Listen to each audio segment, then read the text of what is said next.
Good morning, hello, and welcome to the second race in the Spartan Mexican National Series for 2024. My name is Jason Dupree. I have with me Miles Keller. Miles, how's it going?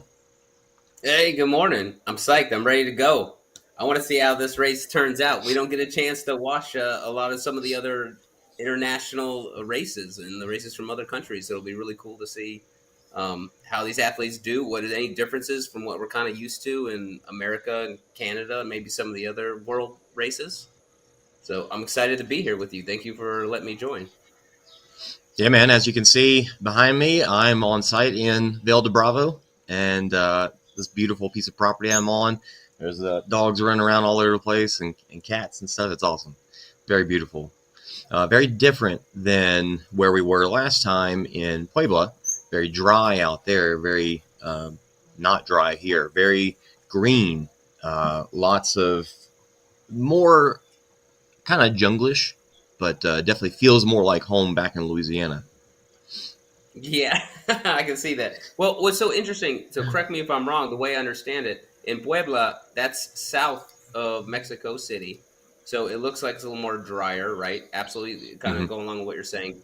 And then Valle de Bravo is west of Mexico City. Both these races seem somewhat close to central Mexico or not. It'll be interesting to see if they implement other races, say in the far north or the far south. Obviously in the much further northern there in Mexico becomes more kind of like desert country. But the way I understand it, Valle de Bravo is around a big, beautiful lake. So we'll see if there's going to be some water crossings. Are they going to be are they going to implement that? That'll be kind of cool to see. So the cool thing about this area is that big lake that you're talking about actually feeds water down into Mexico City. We're up around 10,000 feet of elevation, and depending on what mountains you're going through around here, you could be down. I think the city itself is around 6, but up in the mountains, like where we're at currently, I believe is around 9 or 10,000 feet. So the course itself, even Mexico City is around 6, and Puebla's, I believe, was around 6 or 7. So it's even higher elevation out here, and you feel it. I honestly, maybe it's just the air being more humid. I don't feel it just walking around like I do when I go to, say, Denver or anywhere in Colorado, really. But here, the moment you start sprinting, it hits you fast and hard. It's wild. Yeah, I believe it. I wonder if you're getting slowly more used to it too, because you've been flying everywhere with the OCO report and producing these shows, places elevation, low elevation, kind of everywhere, and this much more so than you ever usually do, right? Yeah, well, being in Canada last weekend, outside of Montreal, was nice because it was mountainous, but it was only like 2,000, 3,000 feet of elevation, so it Yeah. wasn't too hard to be there. It was nice to be in the mountain without dying. How are Well, you let's getting get along into it. okay with not? What's that? No, it's okay. I was gonna ask you if you're getting along good without speaking Spanish. How you're doing with that? Yeah, lots of good people that help translate. I can say a little bit, but the people here are really helpful, and lots of people do speak it. So it's really good. Speak English, that is. So really good. All right, well, let's start talking about the Spartan National Series, and let's look at the series schedule itself. The Mexican National Series started off with the Puebla Super, and now we just had the Valle de Bravo Sprint, and then later in August we're going to be going to inside of Mexico City on a military base for. Uh, would you like to pronounce that one?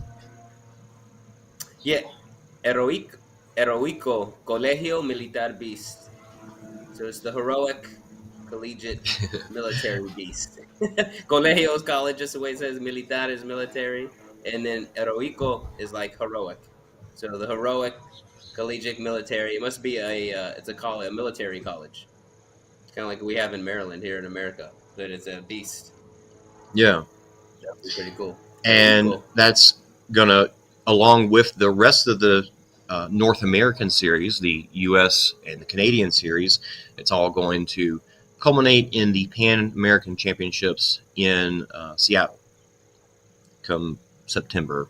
Is that what that says? My screen's a little small for that one. Yep. No, it does. September 13th to the 14th. That'll be really cool. Have we have this is the first time they've structured the Pan Am championships like this? I think this is where the winners of the regional series come together and compete in the Pan Am in Seattle, like you're saying. Yeah, you actually have to qualify. You have to qualify within a regular any weekend race, top 3 to be able to get into a series race, and then from within the series race, it's I think top 15 or 20 is so. Some of the small numbers of the corrals that we've seen for the men and women for the series uh, in U.S. and Canada too. Basically, if you race, you're you're pretty much in to the Pan American Championships. I believe it's top 15 for the Pan American Championships, and then top 20 from that regional championships to get into the World Championships. 20 or 50, one of those numbers. No, it's 20, and that is Okay. interesting, right? Smaller starting corrals is different than what we've seen before, and then Spartan has recently kind of redid how they enter before we had the separation between the age group and the pro wave. And so in the pro wave, you were seeing, even amongst the men, maybe 10 guys, where you and me were used early on in obstacle course racing, you would see a stacked field, like just the whole starting crowd would be full of guys, right? And as soon as age groups came along, people started feeling like, I just want to compete against guys of my own age group. And so you're only seeing was probably more true elite athletes showing up to line up in those start lines, and even fewer so in the women's wave. I've always been fascinated by that. I feel like I don't know if women are just more realistic about their athletic capability than us men are. That's it. That might be it. You notice though, the women that show up on that start line, they're all real legit. Meanwhile, you got some other guys that maybe not as fast, and maybe just want to start early, right? So you never know.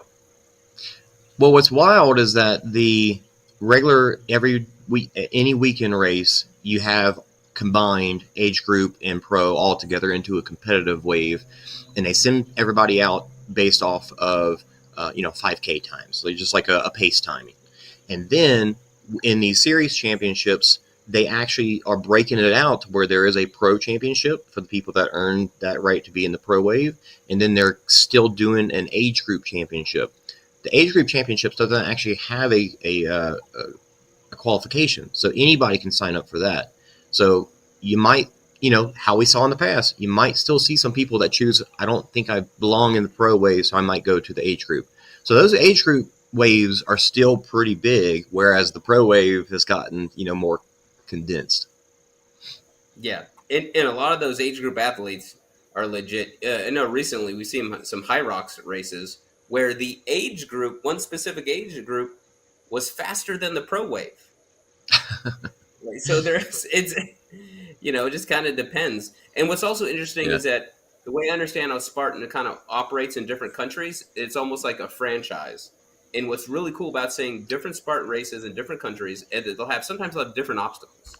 I know in the first race in Puebla, you saw the balance beam. Do you remember that was first introduced in the Dallas Stadium series, 3-4 years ago, something around there? And it's basically the 8-foot wall that you cross as a balance beam over the top of, approaching it from the side. So it wasn't 8 foot though. It was more like the 5-foot wall, I think. Yeah, I'm sorry. Yeah, it was much smaller. But they have, varying size in different countries. And then, I remember in Greece, they used the naval chains as a heavy carry you put around your shoulders. Yeah. So it's just kind of cool to see those little differences from one franchise of Spartan to another in the different countries. I'm excited to see how everything plays out today. And I believe that at this point, Spartan is not franchises anymore, but they still, that you still see those differences where they used to be actual franchises, but now that I believe they're actually all underneath. So like, I know the team here in Mexico, they do work with the American Spartan team very closely on how things should be. And some of those differences are okay. And then some things are like, no, it has to be this way. So they're pretty particular about a few things. So Yeah, let's get into the race today. Before we jump right into the race, let's look at where we ended up after Puebla. So for the men, here we have the Angel Quintero yeah, and in first Angel was place. pretty dominant with that race. Yeah, he was. He pretty much led the whole time. Angel Quintero is a long-standing OCR OG. He's always raced elite and always done really well. Matter of fact, he's done well when he's come to the Spartan World Championships. He'll show Yeah. up and he'll show out, and he does fantastic. I interviewed him many years ago, and he's just been a staple. What's interesting, what you're looking at, these top three guys, Ciro Pérez, Eugenio Godinez, all three of these guys have been doing OCR for a long time. Mm-hmm. None of these guys are new to OCR. And Mexico has actually had a national series. I tried to research it a little bit and see what the standings were in previous years. And from what I can tell is I think they've had a national series since 2021. I think the only year they didn't have a national series was possibly last year in 2023. I could be wrong Yeah, on and that, but they've at been that point last year, it was a North American series instead of a national correct. series. That's where they have the 3K and all that good stuff. Right. So it'll be interesting to see if there's any swap up today.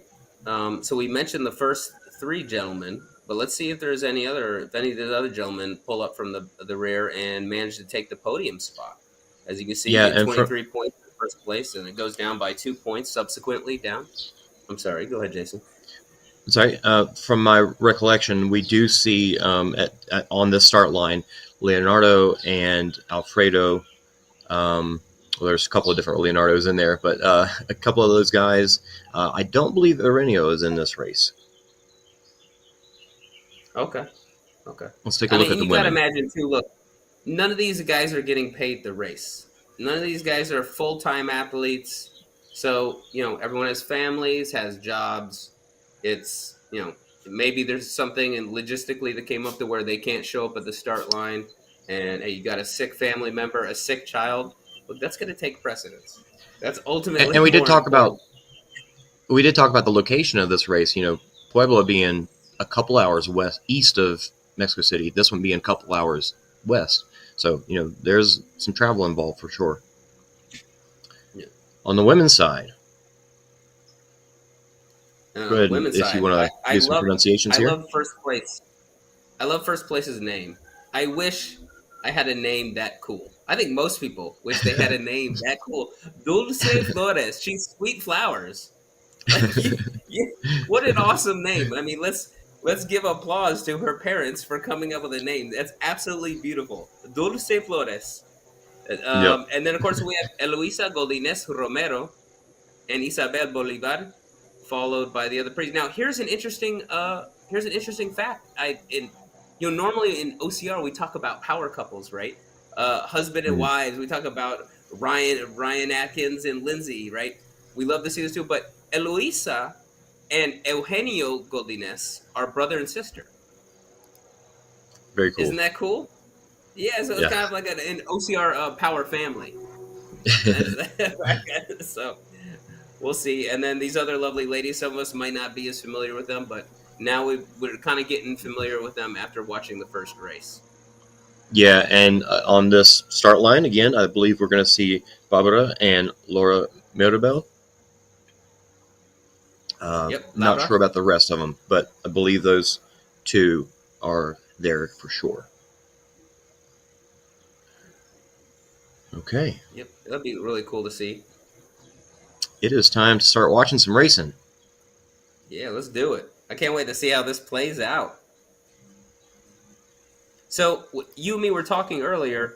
It's looking like this is kind of about a couple 100 feet of gain. Correct, Jason?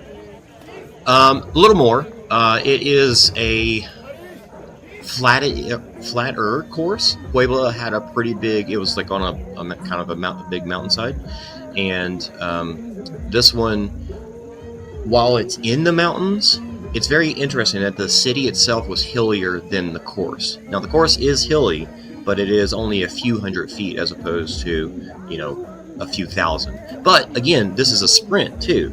I ran the super after the sprint, after the pros race here. You can see Angel in the back corner there, not on the very front start of the line here, which I think could play a role in his finish. But there's Ciro right in front in the black shirt. Yeah, am I kind of biased because I'm rooting for Ciro, even though I'm good buddies with Angel Quintero, which is an absolutely amazing guy. But I like Ciro. He's closer to our age. He's the older guy, and he's killing it at these races. I'm kind of biased if I'm being honest. Yeah, no, he's awesome. I didn't realize that he's in the military until I saw him in his fatigues last night. Oh yeah. I think he's been in the military for a long time. And just because Angel is not there on that front doesn't mean anything. He can pull right up, and there's kind of this awkward. Whoever gets up to the front line first gets the stand in the front there. You could be the world champ, and you might.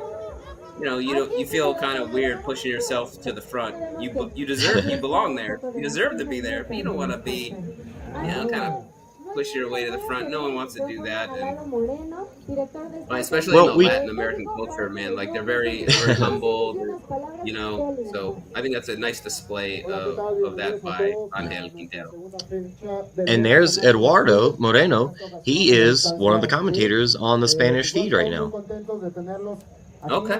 Yeah, he does an amazing job. If those gentlemen watch this, I'd like to hear them. If you understand and speak Spanish, they did a fantastic job commentating in Spanish. I look forward to hearing more from them. And he's kind of going through the rules right now, introducing a special guest. Muy importantes. I know that one.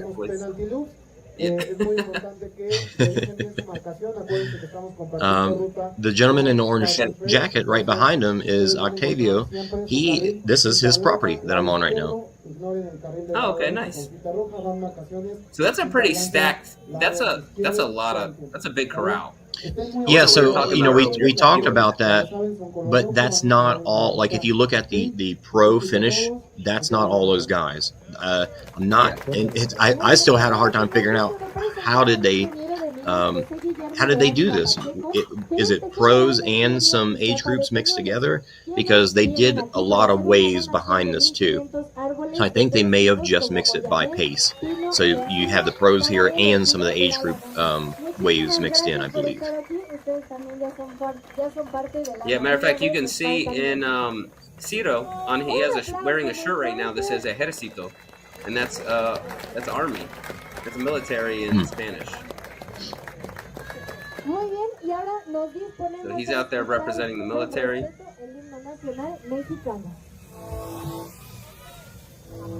Oh man, I have FOMO. I so badly wish I was there. Remember what this feeling is like. You can't. For those of you who may not be as familiar with these races, you can't imagine that kind of feeling of nerves and anxiety right there on that start line. You trained so hard for it, and here it is. It's time to show off all the hard work. We're gonna go ahead and do the Mexican national anthem now. Yep.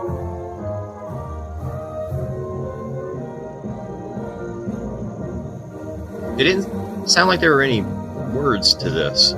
Like, the U.S. national anthem is something everybody sings along with. Well, different countries have different, I bet you any money there are words, but just different countries have different customs, and maybe it's not as encouraged as it is. Yeah, you can see some of the gentlemen speaking along with it. Oh, yeah. You're right. Oh, next to Ciro is Eugenio. He was on the left of him. Those two gentlemen have been racing back and forth for quite a while. You know what? Pretty good crowd. Oh, yeah, it's a big crowd. I believe they said this was their biggest race. I think they said they had 8,000 people altogether with spectators and everything. Very big weekend. That's fantastic. Maybe west of Mexico City is a little easier to get to, possibly. I'm not sure what they thought of that. I mean, you had to get to some mountains to get here. I'm not sure. I mean, they did have a toll road that goes straight over, but... Yeah. These guys are ready for this race to start. They want to get those nerves out of the way.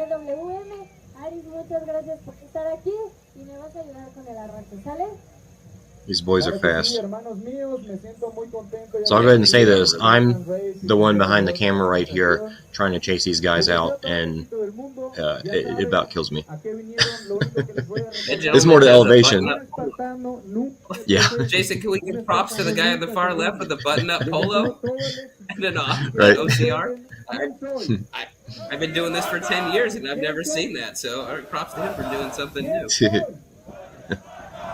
I had to get a head start here because they're so fast. Yeah, I bet.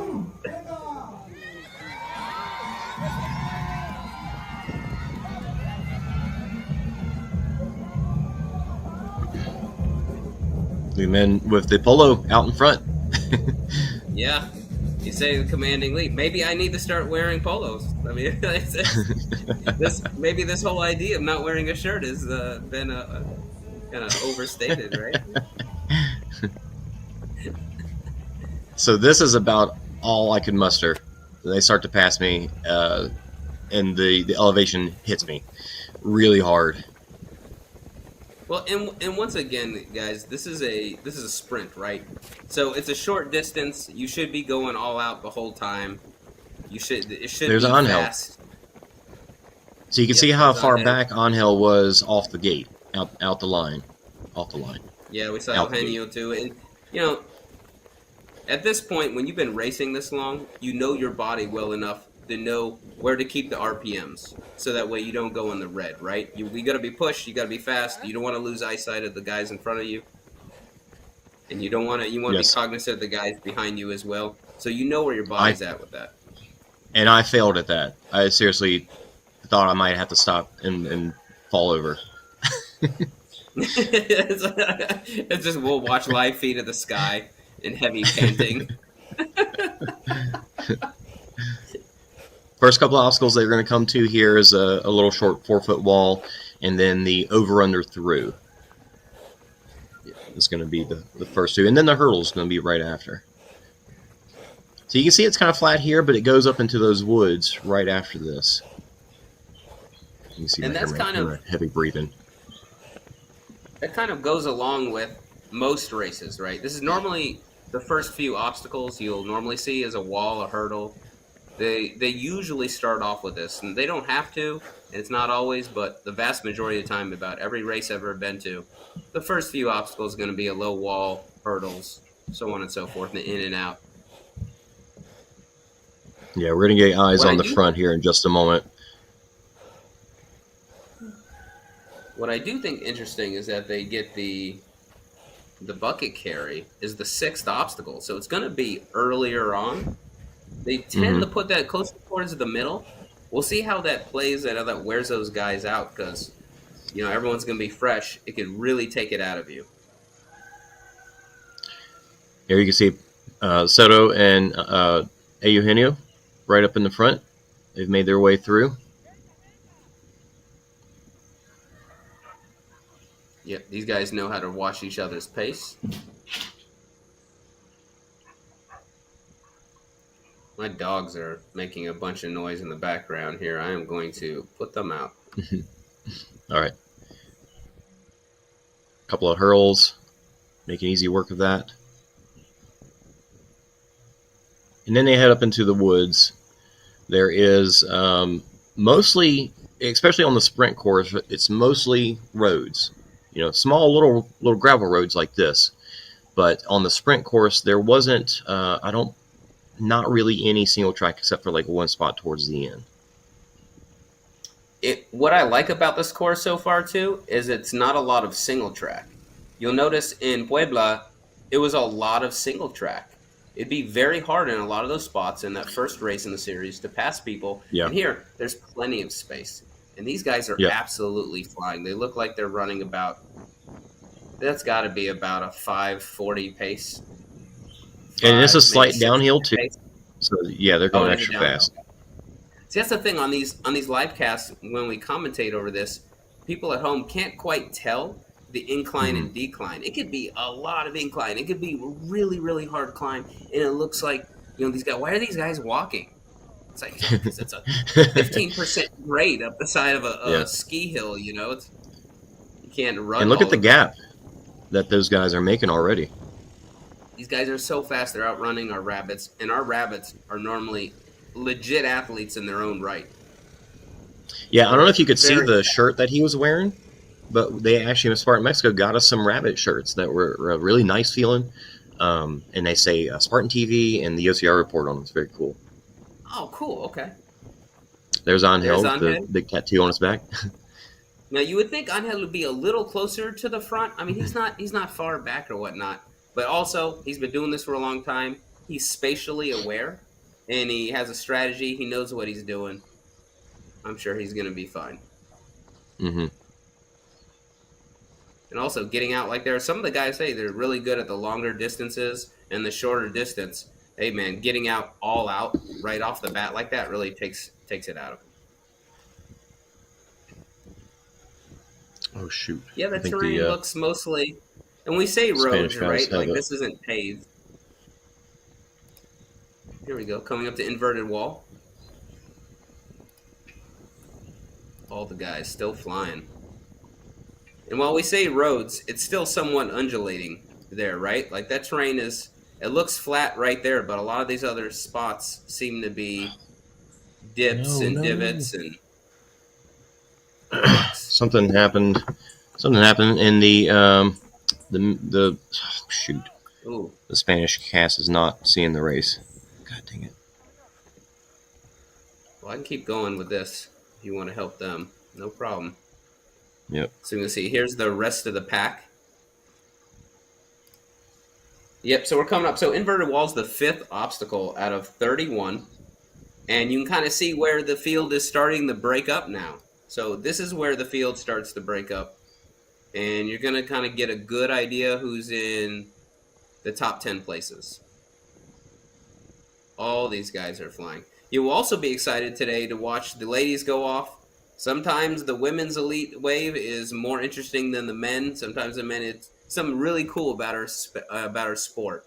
We know who these athletes are. It might be a little more telling of who's going to win and podium for the men, and maybe they're not as close together. But in the women's field, it's even more fascinating to watch because they're really battling back and forth. So right over here, now we got a cool view of Olympus, obviously. I wonder how their Olympus in Mexico, if it's any different than ours in America. I know a couple of years back, they kind of changed the material on the Olympus wall. It used to be just like wood, and now it's kind of, I don't know how to describe it, kind of like a plastic material. It's very slippery, especially keep in mind these guys are going off first thing in the morning, so the dew point has hit. And so everything may be a little slippery and wet, and you're on that plastic wall. It makes it very difficult to kind of either get your knees into or your feet up on the wall. There goes Eugenio and Ciro still side by side. They absolutely made quick work of Olympus. And they're going right up to the next obstacle, not too far away. Yeah, I'm going to have to apologize to the Spanish guys because they missed the start. It's okay. My button. You want me to did not do I'm just something going to correct. keep on going with this, right? Yeah. Yep. Yeah, we saw front runners come through Olympus. So we already saw this big gap starting the form, coming into the inverted wall, and Olympus is only going to separate them even further. Not to mention, then you got monkey bars right next to it. So we just missed now, Ciro and Eugenio go through the monkey bars. Okay, no problem. We can see it looks like there was a pass there. Eugenio was coming into it ahead of Ciro. Well, they were kind of close together. But now we see Ciro has the lead, but Eugenio is making up space on the run. They're going to go and hit the barbed wire crawl now. That is not wow. Right. Oh my goodness. Fearless. Absolutely fearless. Look how they dived into that. See, I'm kind of like Ciro. I don't like rolling because I get too dizzy. Eugenio, on the other hand, he just dove right into it. Scrape up my back, whatever. I'll put Band-Aids on it later on. And here comes Ciro making up the gap in this speed. Wow, these guys are fast. It still looks like it's a slight downhill there, so they're going to take advantage of that and kind of let gravity do its thing. What's kind of nice about the downhill runs is that you can, just kind of let gravity do its thing and use it as an opportunity to breathe, to kind of regain your breathing. And the faster you do that, the faster your heart rate will go down. I'm not sure who that gentleman was walking the course. So they actually had the Beast. So there was a Beast, a Super, and a Sprint all on the same day. The Beast went out first, like 8 Oh, okay. a.m. And then all the Sprint competitive waves went out at 9 a.m. Right after the trail, actually, too. So the trail people were out there too. And then after all the series stuff, the Super went out. Angel's still behind him. Probably 10, Yep, Angel is starting 15 to second gain gap. ground. Not much. You can see where he's starting to gain ground. He doesn't want to lose too much space to him. He's really starting to pick up the pace. So we actually had some splits at the barbed wire. Yep, 9 seconds is not much at all. I would have loved to saw Angel Quintero go through the barbed wire crawl. He must have absolutely flown through it because he was further back than that. So for some of you that are not familiar with these races, there you see that mat they just came over is a timing mat, and that kind of gives us a live update of their paces, who's in front of who, where they're at on course. It's good for a lot of different reasons. Yeah, see, now from that angle, you can kind of see that it's at an incline. You couldn't tell before. So to see these athletes running up this incline is, especially at that pace, is really impressive. It's not a crazy incline, right? But what does that look like? It's like 8% of an incline, possibly. Yeah. Maybe it's about 5%, but still, hey, it'll take it out of you.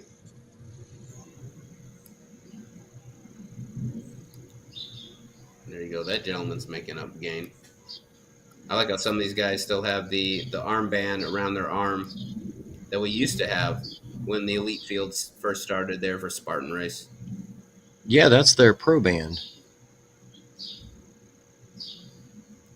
That is pretty cool. I like they brought those back. I kind of miss those. Matter of fact, I still have mine. I don't use it, but I just kind of hold on to it. I think a lot of people do that. I'm not for sure. You know what's really interesting too? There's some other really cool obstacle course races around Mexico. In trying to research Eugenio yesterday and get to know his background, there's a really cool race called Jungle Race in Veracruz. And it almost looks like a mandatory completion obstacle course race with some extremely challenging obstacles that I think you and me need to go take a trip down to, Jason. So you can see on the start line, you still got some age groupers getting ready to go out. The regular races. So you can hear me trying to talk to them about it, figure it out. This camera doesn't seem to have any audio, which is interesting. And then just for anyone else who's maybe not as familiar with obstacle course racing, what you're seeing here is the pro wave and the competitive age group guys going off. But everyone and anyone can come do these races.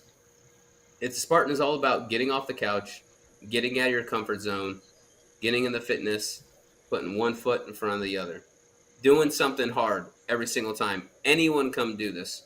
Matter of fact, the later waves are some of the most inspirational waves to watch, because you'll see people come with all kinds of disabilities and paraplegics and all kinds of disabilities that are legitimate excuses, and they don't use them. They come out here, they work together, strangers help each other, and they get through it, and it's absolutely beautiful.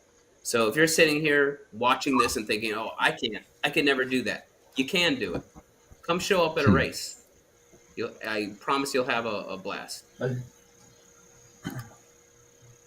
we go. Seeing some more of the venue here. It looks like they're coming up the they were coming up the hurdles. There's Ciro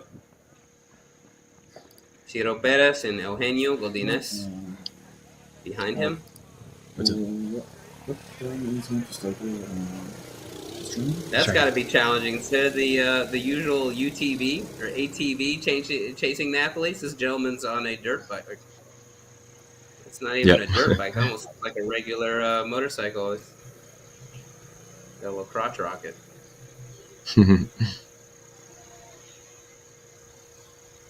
Yeah, now we can see that the course is starting to narrow a little more. Wow, and Angel is getting closer and closer. He's really closing the gap. And that kind of spatial awareness just really comes with experience. And it looks like he's capitalizing on it.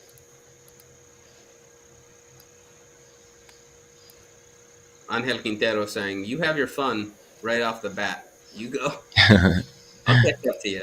No, you have your fun at first. I'll see you in a little while."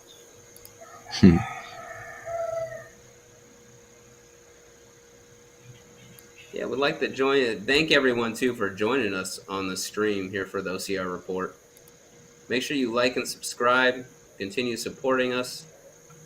The OCR report also has a wonderful Patreon you can join if you'd like to see more races. Be able to hire more rabbits, more cameras, and continue to bring better quality coverage to you. But that Patreon is one of the best ways to do it. So at the very least, make sure you like and subscribe this and continue to follow.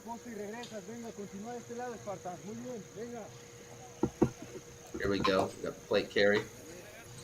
That looks shorter, doesn't it, Jason, than what we normally see in America?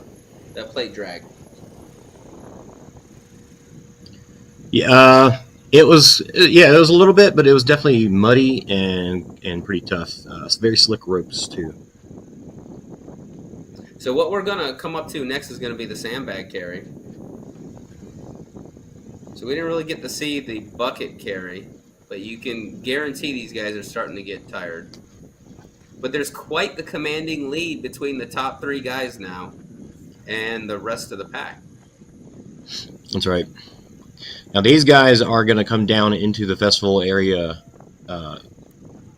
quick and fast. Like, they're going through.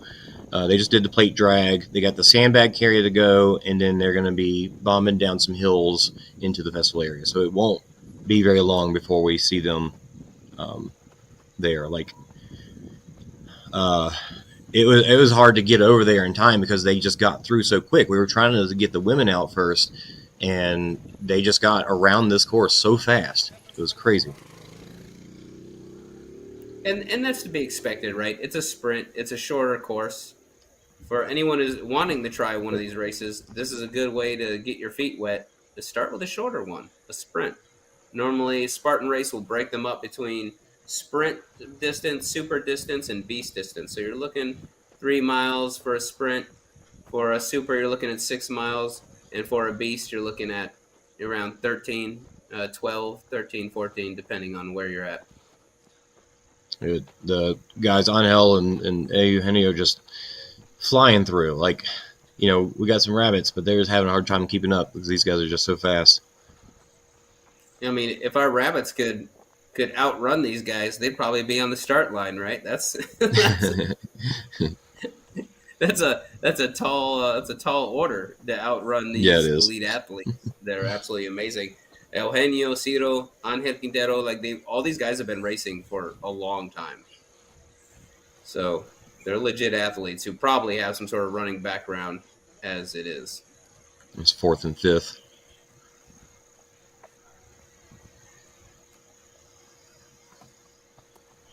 Wow. Yeah, that gentleman right there is flying. They're all those guys are going really fast. It just lets you know how much faster first, second, and third are going. Yeah. Oh, absolutely. These guys are killing it. Yeah. Are we going to be able? Are we going to see them on the? We won't have any footage of the sandbag carry, will we? I believe we missed the sandbag. We had a camera there, but we had one camera that just we lost the footage for whatever reason. Technical issues. Gathering all this footage up is tough, man. It's tricky. Yeah, absolutely. But we appreciate all the work you do. traveling all over the world, bringing us fantastic live coverage. Just the logistics alone of bringing the equipment is a challenge, and you deserve a medal for that in the first place. For just It's been transporting the doing it. equipment. Yeah, I've been doing it now since even before COVID was when I did my first live stream at a battle race, and so lots of lessons learned, and lots of trial and error. Like even this being my second Spanish dual broadcast is, I've made some mistakes already, so lots of trial and error, but get there, fix things, get better every time. Absolutely. All right. It's Shouldn't never be too long before we. you never lose if you learn something. That's right. So right after sandbag carry, which we won't see here, we'll have the slip wall and then the rope climb. And what's Yeah, so interesting the rope climb is actually down in the festival area as opposed to where it showed up on the map. Oh, we forgot to show the map at the beginning. Oh, interesting. Okay. I was just going based upon the list of obstacles. Okay. Yeah.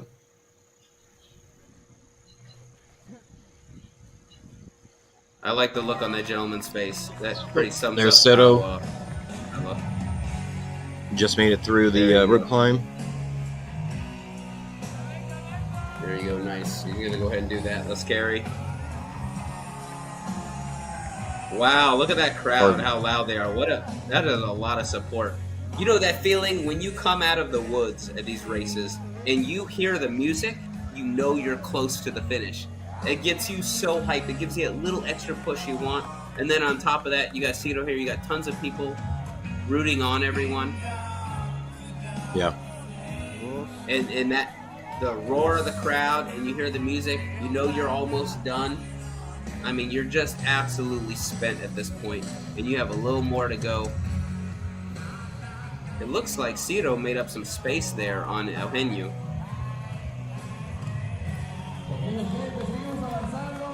No. They're already off. That's not Eugenio. Ciro and Eugenio and Angel are already off.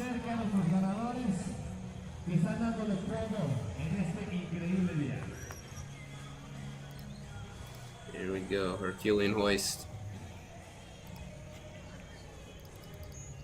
Now, all these bags are supposed to be the same weight, but I can swear during the race, man, kind of looking at it as you run up to it, it's almost beneficial to kind of gauge visually which one looks lighter to you. They're all supposed to be the same weight, but they don't always feel like it. Here we have more age groupers. Yeah. We're going to have the second camera on these guys coming through the finish here in just a moment.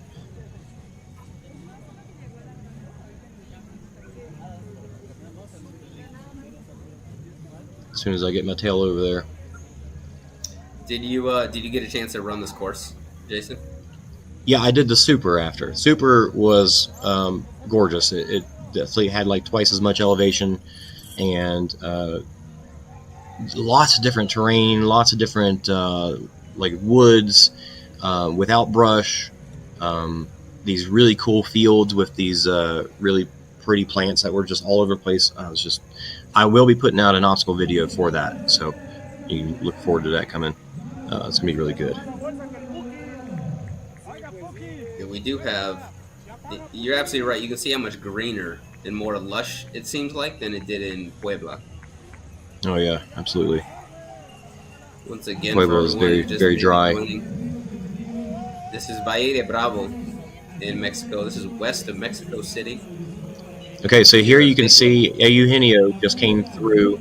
And first, Ciro was on the other side of that fence. That upside of that fence is the penalty loop for the spear throw. Both Angel and Ciro missed the spear throw.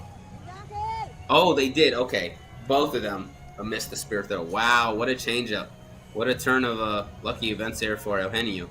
He must have hit it, and he knows it is now his to lose.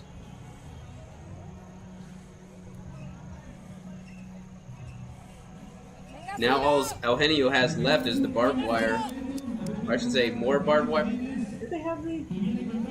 Yeah, another set of barbed wire, at least on this list here, and what they call the aquatic multi-rig, which is interesting. It's kind of cool to see the the rig over water.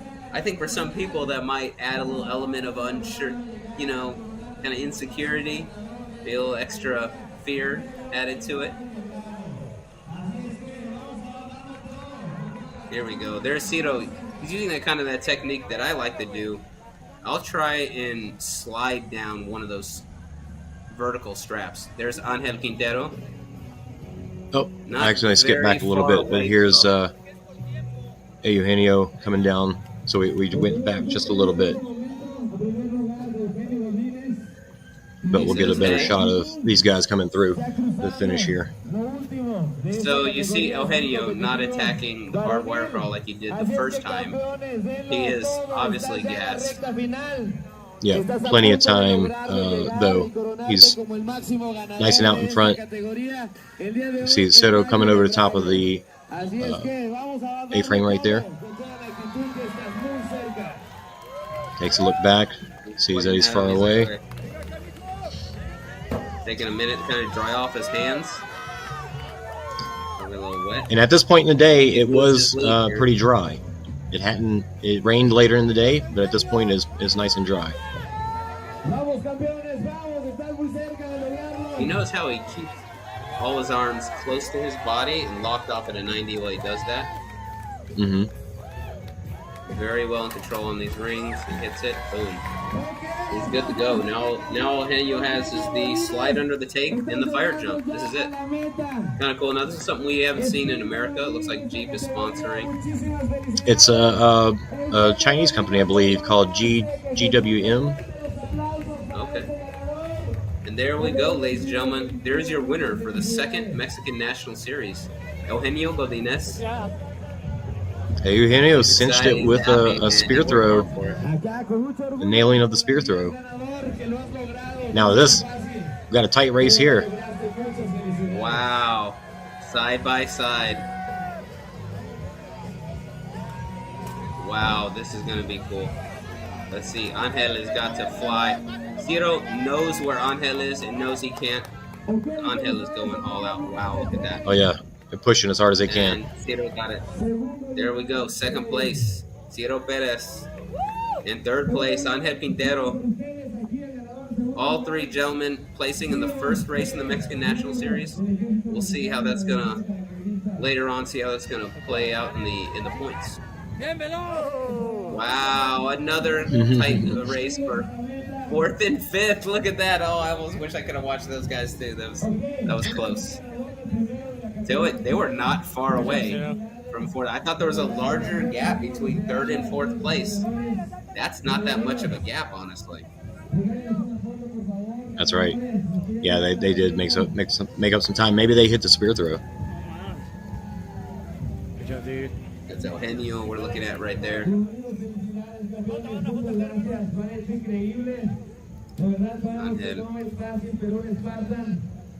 So these guys finished before the women even took off.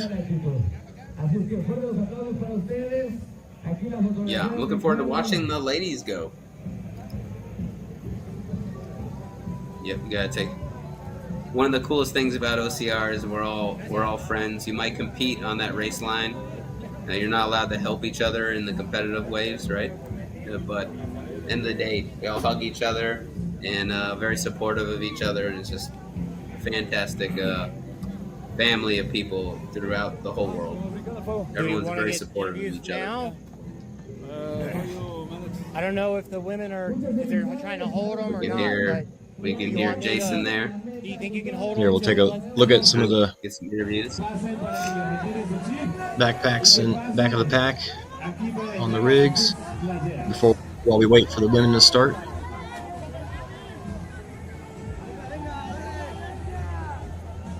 See, this gentleman's playing it safer. He's not skipping rings. Honestly, those rings are close enough to where you could probably skip them, but he's not gonna risk it. He knows he doesn't have the podium, so he's just gonna finish strong with a still very respectable placement. Looks like maybe 10th place.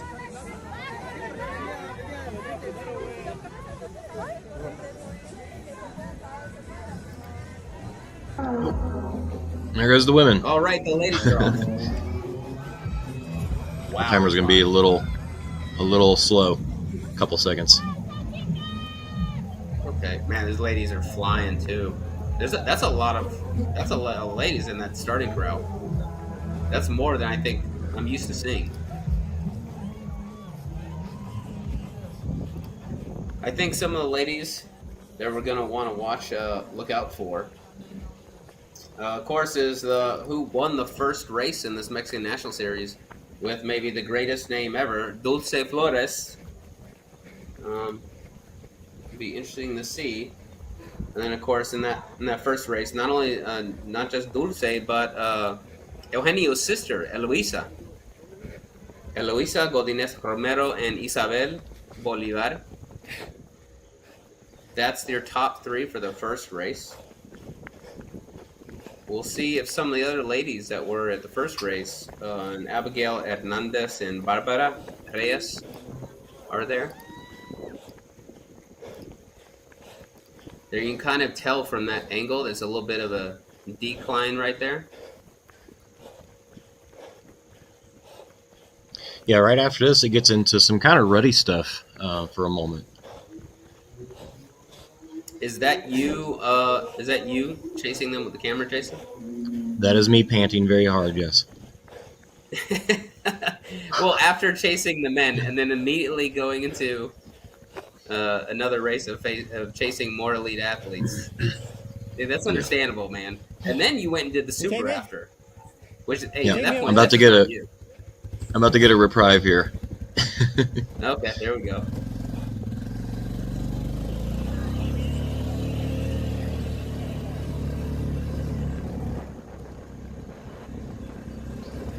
Yeah, looks like to be some good cross-country running right here. Fairly flat. That doesn't look as undulating in the video at the very least. Yeah, there's a few spots that are kind of tricky, but not too bad. Wait, did they just not go over the walls? Did they miss it? They ran past the walls. You know, if you look at where they're at in the tape, I believe they went to the wrong side. They're on the trail marking, the route for the trail. Oh no! And then they just realized they're off course. That's a lot of ladies that skipped the first obstacle. That doesn't bode well. That doesn't. Too early, and that's too early to get race brain. Hey, I'm the last one to criticize. I've got horrible race brain. I went off course about 4 billion times, so I'm the last one to point the finger. Not on the first obstacle, man. You know, it's so easy in these races when you're just following the person in front of you. You're hunting the person in front of you, and you just kind of do whatever they do. It's that's maybe one of the easiest ways to go off course, is because that person has race brain too. They're not thinking straight, and you just follow whatever they do. So what we're seeing here is the under, through.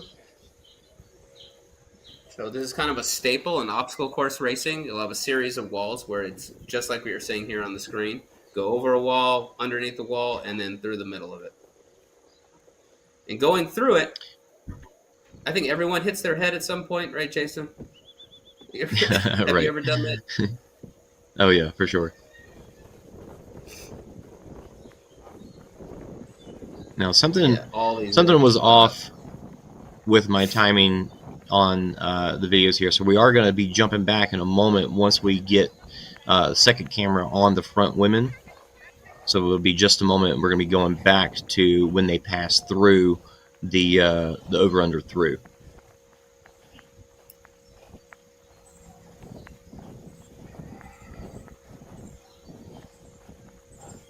And then to everyone who's listening too, hey, if you do want to come try one of these races, we have these all over the world. There's plenty, more than enough races in America to keep you busy. There's a whole group of people that do nothing but chase the triathlon weekends. Excuse me, the trifecta weekends. And they just fly around, just do Spartan race every week. Very hardcore fans of Spartan race, because we just love the sport so much and love traveling around, meeting new people, seeing new places. Yes, as you can see, the women are just now coming up too, so we kind of jumped back in time just a little bit. My timer is probably a little bit off now, but the women are just now coming through, over, under, through. I think we were a couple minutes behind on that first camera, or a couple minutes ahead. So we see at least this first group of women. They made sure they got through they saw the obstacles. Yeah. They're good through. Yeah, they were on the side of it, though. They were in that trail line. Now, here we got, there's Dulce in the black, Barbara in the pink. And in the front is Eloisa.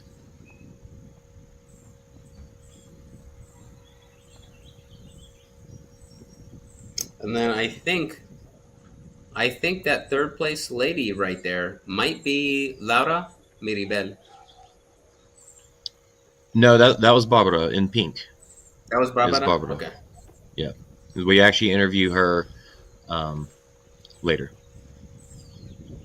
These ladies are not super tall, so that little Irish table there, that's not easy. That little hurdle, that'll take it out of you.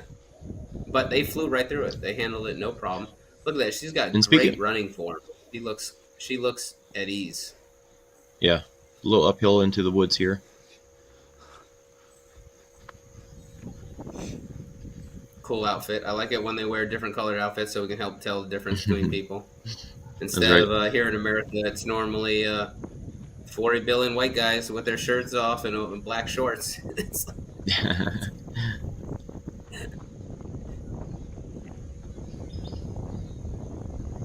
Yeah. These ladies' running form looks really strong. Looks like they're going down a hill right now, so they're going to capitalize on that. And I like that all these athletes are really capitalizing. They're going all out as it's a sprint. Mm-hmm. Not much time. Got to make the moves. Yeah, how was that? How was the terrain, in your opinion? That doesn't look as undulating. It looks flatter, not too bad. Yeah, no, these roads are very...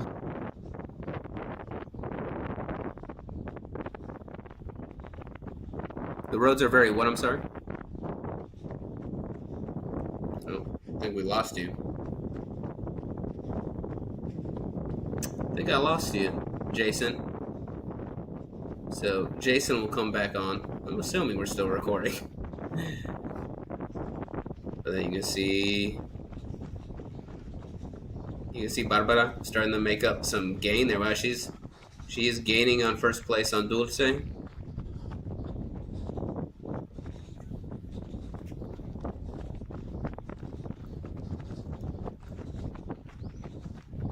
And it will be interesting to it'd be really interesting to see the kind of gap forming after the sandbag carry. See if that separates the women anymore. But Jason's doing a fantastic job actually keeping up here with them on the video. After already chasing the men.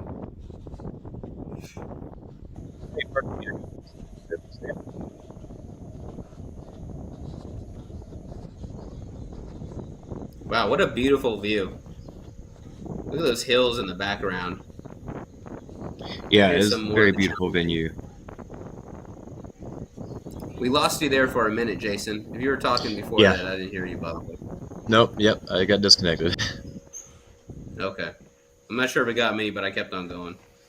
Yeah, it should have. Wow, they make quick work of the inverted wall. Here we go. So that's a pretty significant gap between second and third place right there. And then, but third place, third, fourth, fifth, and sixth are very close together. So this fight for third place will be interesting.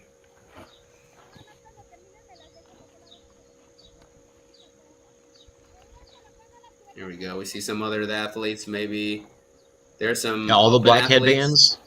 Black headbands, or those are all beast racers. Oh, those are beasts. Okay, those are beasts. Okay. You could probably tell that by the looks on their face. That is a slog, man. That is a long way to go. Good on them, getting out of their comfort zone and taking on a beast distance. That's right.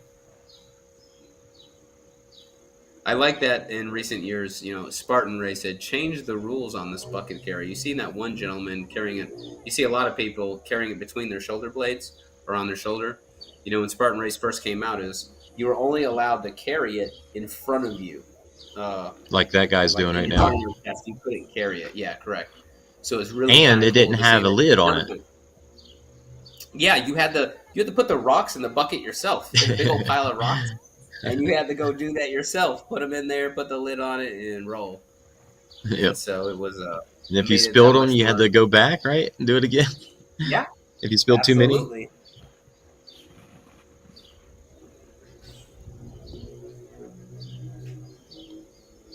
Eloisa out in front. Wow, she looks faster coming off the bucket carry somehow.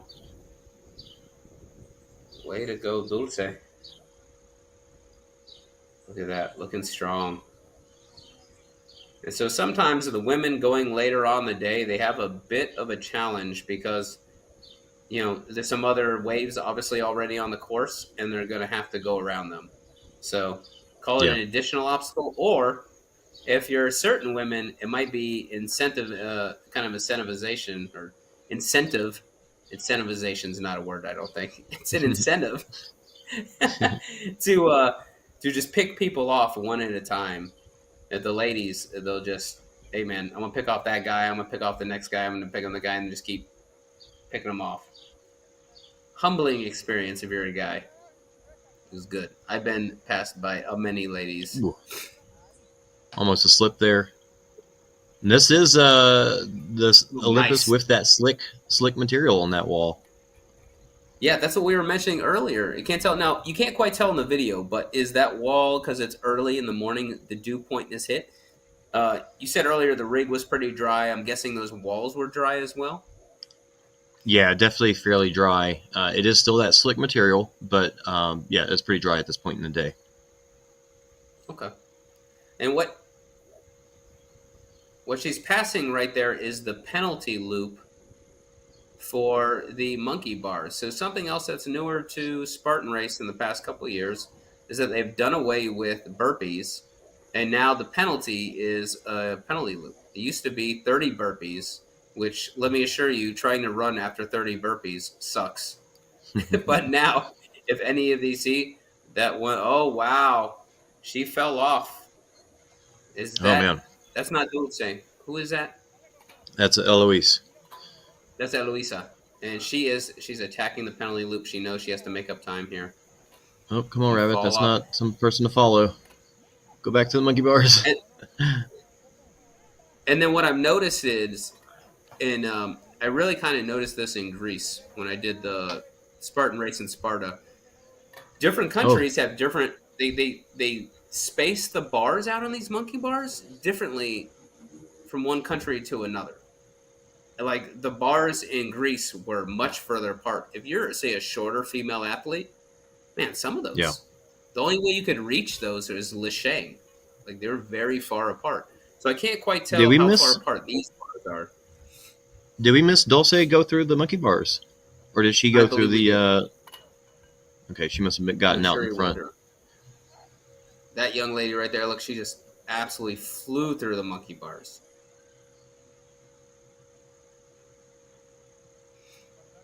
So yeah, different lanes there. You'll see they'll have a slightly higher stool for the shorter athletes to start on, but that doesn't necessarily mean the rest of the bars are going to be easy. Yeah, just make sure that it makes it. I love the smile on her face. You see that smile on her face? She's like, it happens. She, what a great attitude. She's like, it happens. That's right.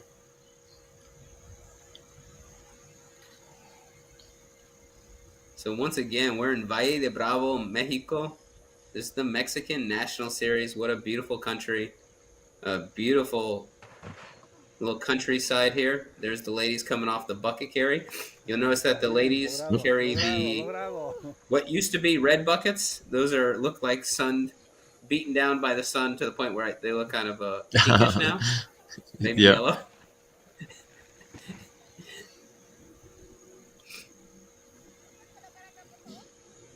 What we're gonna want to watch here is Barbara, Eloisa. Yeah, you can see this. I believe this is the helmet shape for this bucket carry. Yeah, Up we on also this have little hill here. Laura Luna. There's two different Lauras on the course too, very close to each other. Mm-hmm. A Laura Mirabel and Laura Luna.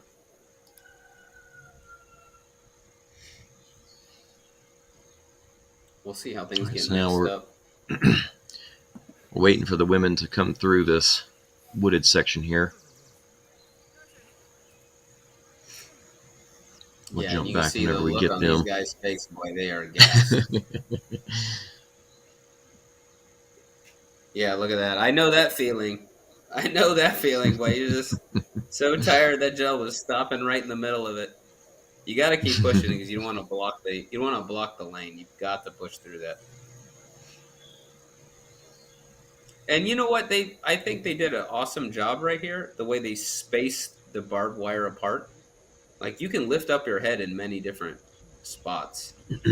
You could I like run the height of it as well. They made it where it wasn't too high to where you can just crawl through on your hands and knees for the whole thing, but it wasn't so low that you were just getting caught on every cutting little your bit. back. Now, the people that are flying through, they did get some cuts on their backs. We did see some of those. Well, you can see where the barbed wire is hanging really low right there on that Here we one go. side. That was pretty cool. Dulce out in front.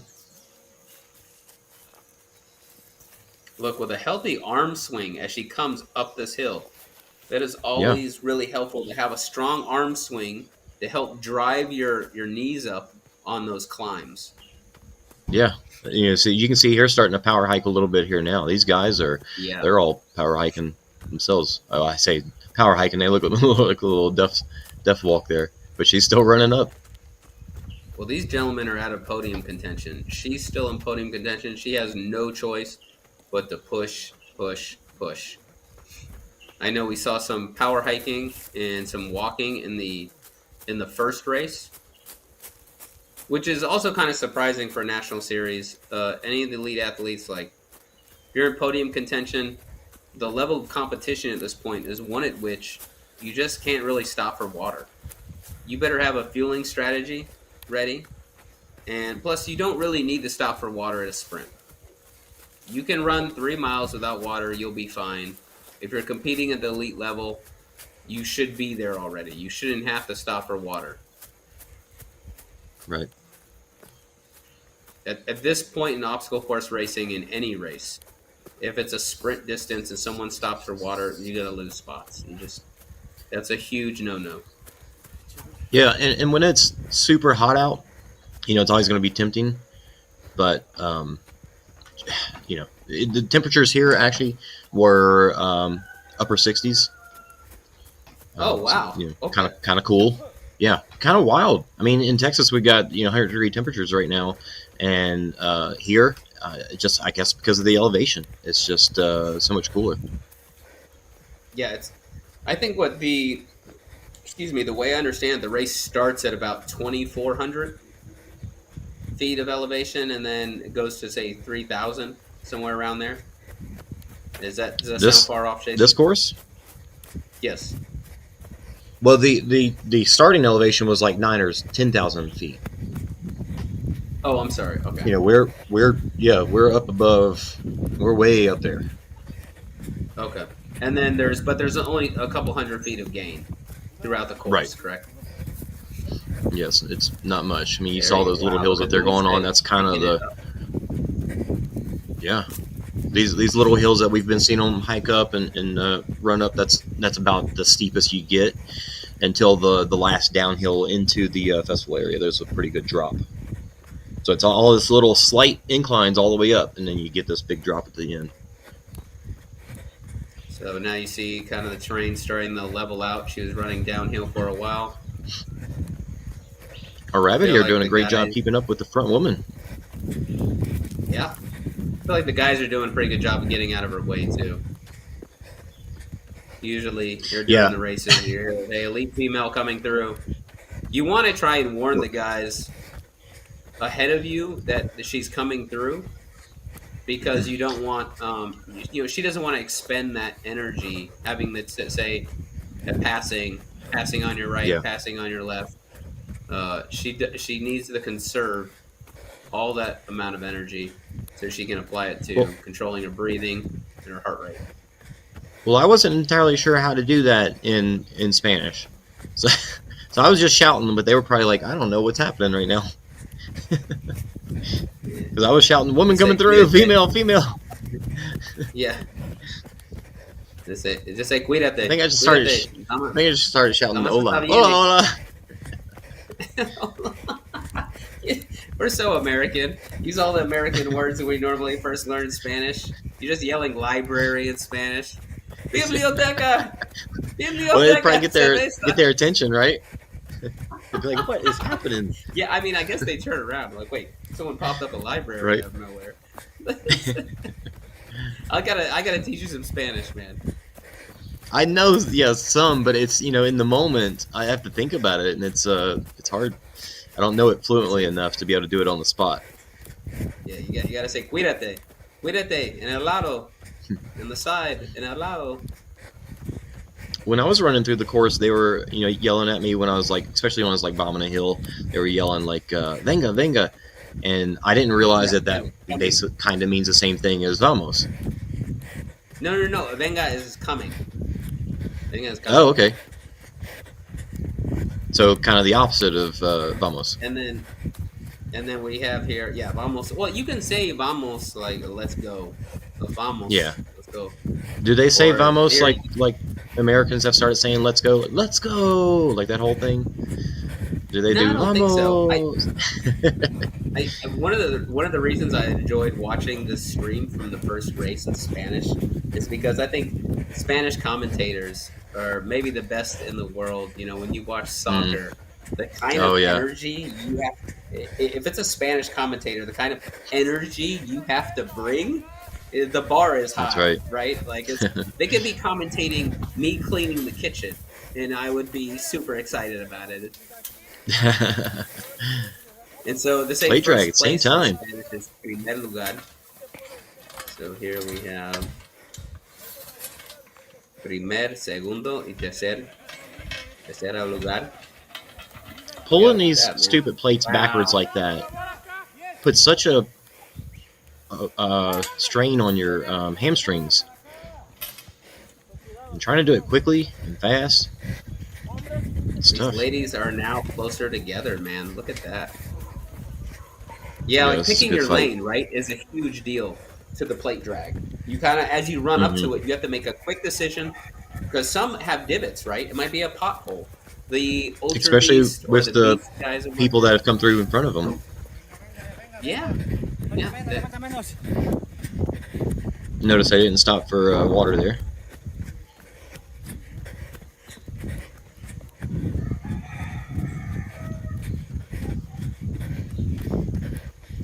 Yeah, I wish I could bring the same level of energy as the Spanish commentators do to soccer.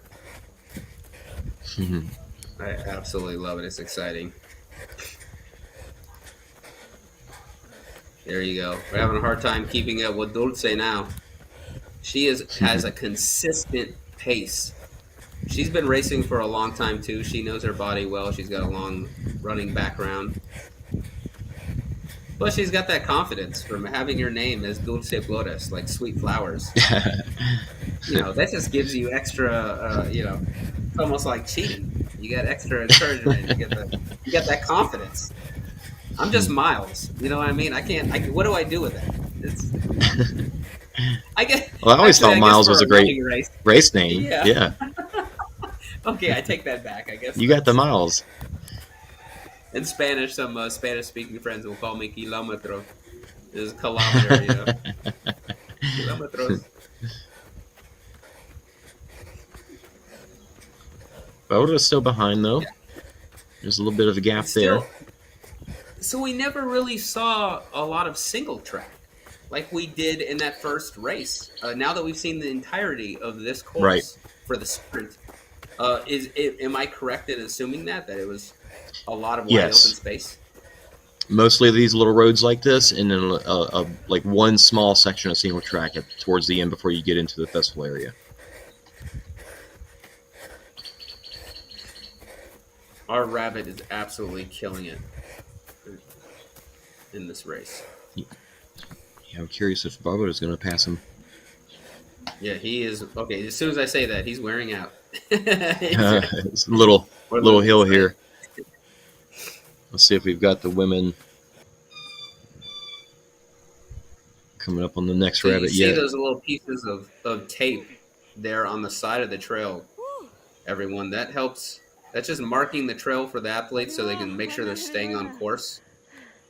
But because it's not a linear line, it is easy to get off course sometimes. You'll be running along, and if you haven't seen a piece of that tape in a while, it means you're off course and need to backtrack. You'd be amazed how easy it is to do that. Mm-hmm. Love the smile on that young gentleman that just passed by and gave everyone a thumbs up. Yeah, look at he's excited too. What a great attitude.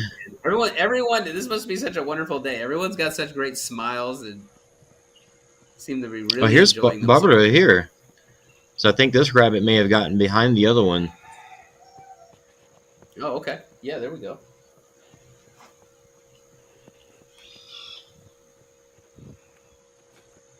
So we'll be keeping an eye out for the front women on the sandbag.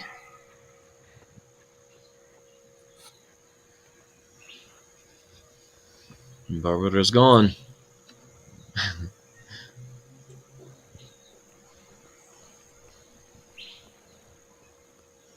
Yeah, I have a feeling that little hill is more difficult than it looks on video.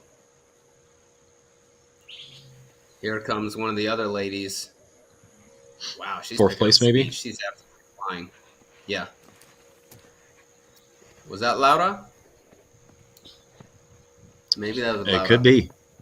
One of the Yeah. Lauras. I don't know them well enough to know the difference between the both of them. I love that name though. It's my sister's name. I actually think it sounds better in Spanish than Laura. Yeah, I was gonna say, Laura? do you pronounce it like that when you talk to her? Yeah, for jokingly so, I do.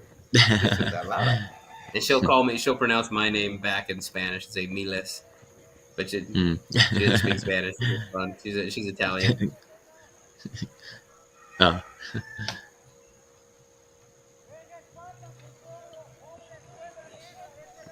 We're deep in the forest now. Those beautiful tall trees. Oh, here we go. Now we didn't get to see this earlier. We got the slip wall. Yeah, I was hoping we'd catch him on the sandbag carry, but we might catch him here at the slip wall. Nope, looks like our rabbit just passed it up, so I'm not sure.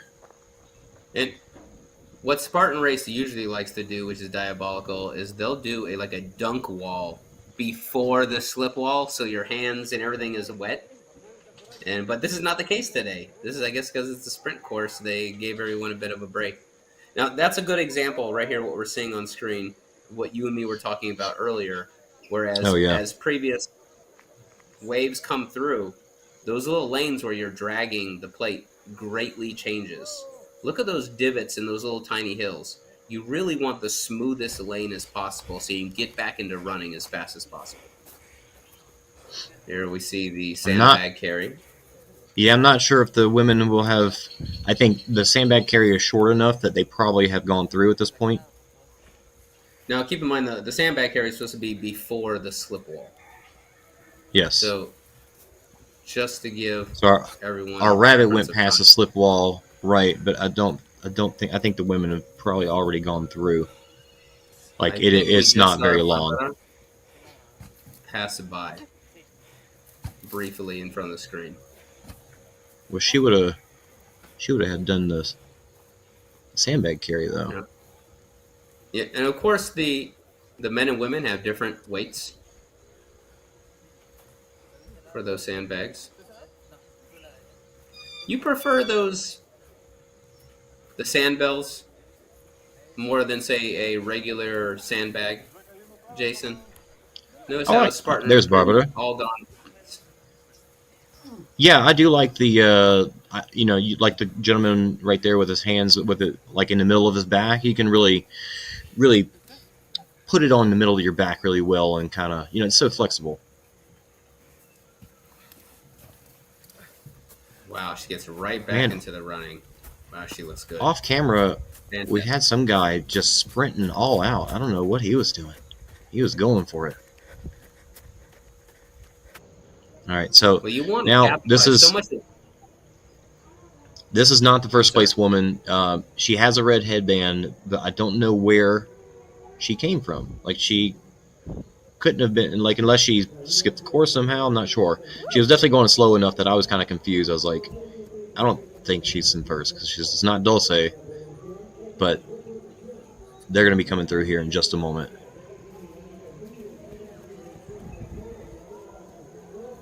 So I just didn't quite understand how the red headbands got to this part of the course at this point. I don't know if that was. You can see me trying to explain. Yeah. I don't think that's. Look at that. Now that gives it a better frame of reference as to the Oh yeah. the incline and decline. That's quite the. That is a fun run down. Here we go. Here we go. Yep. Which is really nice after a sandbag carry, right? Like, you got to get right back into the run after a sandbag carry. This is something very specific to Spartan race. When we train for these races, you train compromised runnings. Running into grabbing a Look at Eloise sandbag and then just immediately bombing. into running out. And so this is really nice that right after the sandbag carry, they're able to regain their breath and don't have to push as hard by just letting gravity do its thing. Bomb the downhill, regain your breathing, so then when it flattens out at the bottom, you can maintain the faster pace you were previous to the sandbag carry. Yeah, and in this little really steep downhill spot, there's a lot of fun. There's a little bit of a challenge. She's going to have to go around these guys. That is a big group of people in front of her. Yep. Woman coming through. Muévete, muévete. Make room, make room. Oh, yeah, see, okay, good on you. I hear you there, Jason. I'm trying, man. Yeah, you're doing the Lord's work over there. I hear you. The lady, I just didn't know what to say.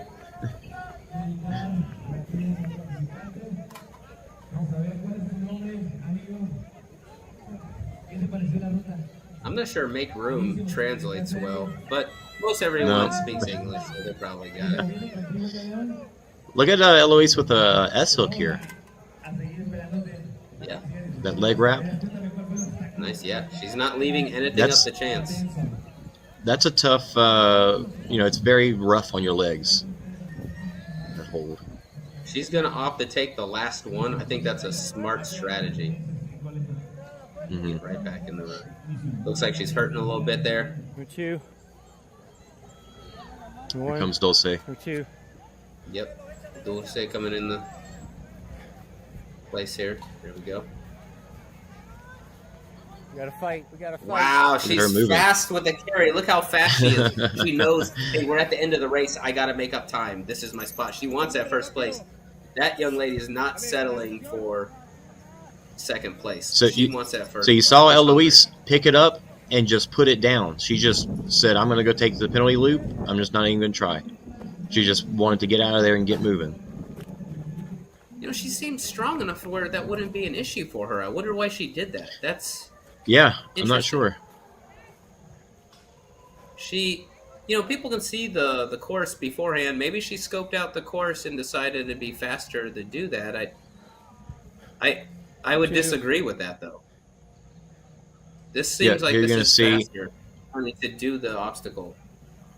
No, I didn't think. Yeah, there you see Eloise. Dulce takes the her right, our left, into the side there. So she got the turquoise and didn't take the penalty, and so now she's right behind her.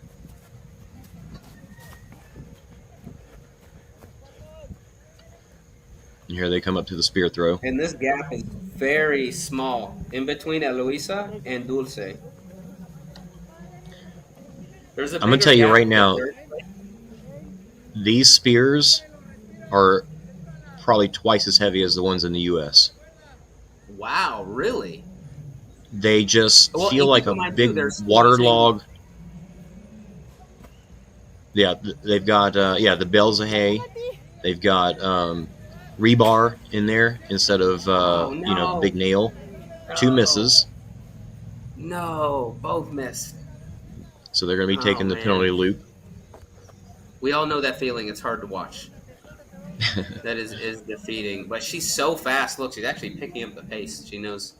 Man, At least they both missed it. That makes it a little easier for them mentally, right? Knowing the first and Yeah, second place are both still battling. They both missed it. You're kind of on level. this is They have a a No, man. decent enough gap between third and it, fourth too, so it's not and as this is big a of a hook. hefty run. This is a hefty, lengthy run for that missing that spear throw.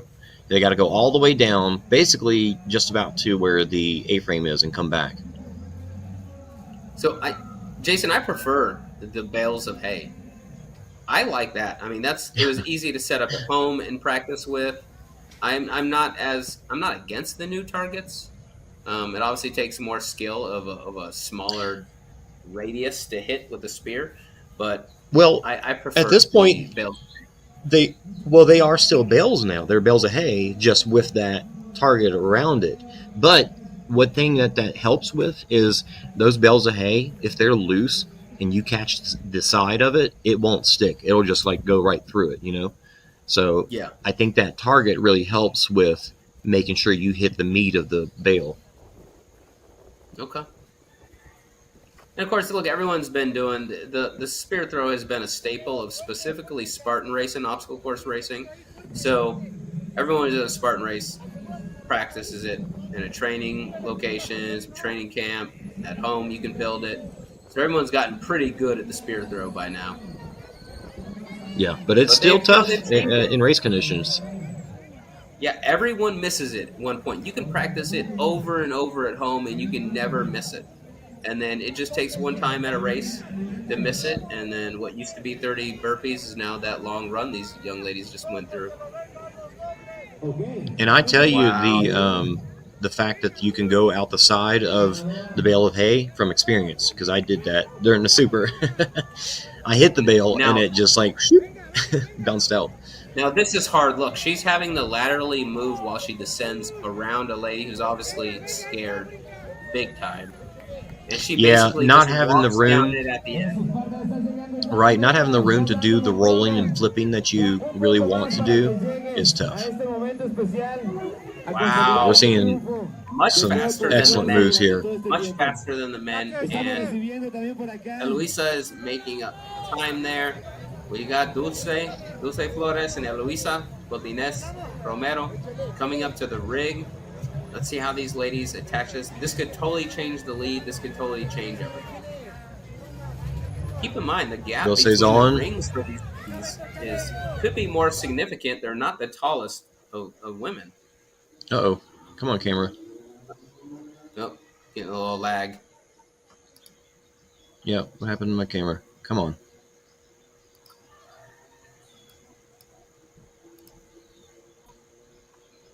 Oh, all right. We're gonna flip to us real quick, and we're gonna come back to this because um, we need to see this finish. Make sure Yeah. my This has still been a really exciting race, man. I hate the lag happened right before the finish line. Those two ladies, Dulce and Eloisa, are right next to each other. They've been battling it out the whole time. There's a bigger gap between second and third place, even so much more for between third and fourth. So, just like I was mentioning earlier, sometimes the closer battle is well. That's not true in this case because the battle between Eugenio and Ciro was really close as well. So we have two really exciting races going head to head today. Really, really okay. cool, man. Here, we're about to get back to this. Yep, sounds good. I know you're trying Come to on. fix the audio and rewind them to get to a spot. But what an absolute race! And these are the same ladies who took the podium in the first race here in the 2024 Mexican National Series. Once again, I could pull up the results from. Keep in mind, in the first race in Puebla, it was Dulce in first place, Eloisa in second, just like we're seeing here, and Isabel Bolivar, which I don't think she was here today. She got third place in that. You think she'd want to follow that all the way out, but I don't quite see her in this race. So you think she'd want to capitalize on those points, but who knows? Like we mentioned earlier, logistics, life comes into play, and she maybe could not have made it. So I think and we're going to see in third place and fourth place for this race. So we're going to see the two Lauras, Mirabel and Luna. So we'll see how that plays out. But what an absolutely exciting race. And that's kind of cool. I know in the first race too, they had the under the Jeep, a little thing right before the finish line. That you think that's a Chinese brand Jeep? You said I've never heard of Yeah, that brand. I believe so. Okay, Yeah. cool looking vehicle. That looks pretty neat. So something. So, and the way the ladies attacked that last bit of barbed wire, that was the equivalent of Eugenio doing it in the first set of barbed wire when the race first started. They just both attacked it really fast. And that takes, of course, you got the finish line in front of you. You got everyone cheering you on. You hear the music. You got that going. But even then, you're just gassed. You're just gassed. And obviously, in second place there, we saw Eloisa. She wants first. She wanted it bad. She was not settling for it. So uh, she was definitely going to force him. I love it. Wish we could have saw that rig. The rig is infamous. The spear throw and the rig are infamous in all of these races for causing a complete changeup. Someone could be in first place and then totally come off the podium because of missing a spear throw, falling off the rig. Fortunately for these guys in Spartan race during a sprint, the rig has been somewhat standardized. It's really not that difficult. It's a straight bar with some rings back to back to back. And where that straight bar is located within the rig is just going to vary. But everyone's gotten pretty good about it by now. You're not allowed to put your legs up on any of the implements. It's all upper body and grip, which is, hey, if you're wanting to try one of these races and you're wanting to know how should I train for one of these races, hey, as you can notice, monkey bars, rigs, things like this, it's grip intensive. So work on grip and compromised running. Pick up heavy stuff, run, pick up heavy stuff, run, pick up heavy stuff, back and forth like that. It's a great way to train for these. That's just, obviously there's deeper levels to that training, but that's just a good way to go ahead and start preparing for one of these races. And if you've never done it, you'll love the feeling at the end of the race. Matter of fact, your first race should be your greatest race because you got nothing to lose. You set a baseline, no matter what your time is. There's a couple of different things that happen when someone crosses the finish line for the first time. They either get their medal and their shirt and they say, that was fun and I'm glad I did that. I probably won't do it again. Or they cross the line and they say, they look at their time and they say, you know what? I think I could do better. I have more in the tank. I know I could have beat so-and-so or I could do better. And they put in the work and they train. And it's just a very addictive sport. And it's so much fun to watch, man. I love it. It's like I'm amazed you don't see this all over the TV because it's so fun to watch. I'd much rather watch this than competitive ping pong or whatever. I don't know. But Well, if I can get biased. us to watch it, Right. this is so weird. What's happened here? That the video just decided it didn't want to play that last bit, and now I'm trying to switch it over to a video that would play, but the file syncing is just being crazy. That's just computers, right? That's to be expected.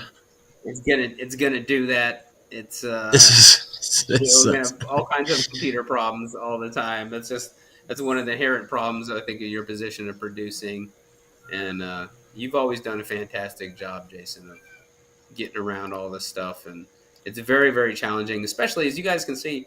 Hey, these races are in remote areas, right? We're out in the country. We could be way out in the middle of nowhere. And well, the craziest part there's about this is that this part doesn't have anything to do with the remoteness of it. This is the videos deciding it didn't want to play the last bit. Like I don't know. I can switch. I can even go backwards in time, and it's working fine.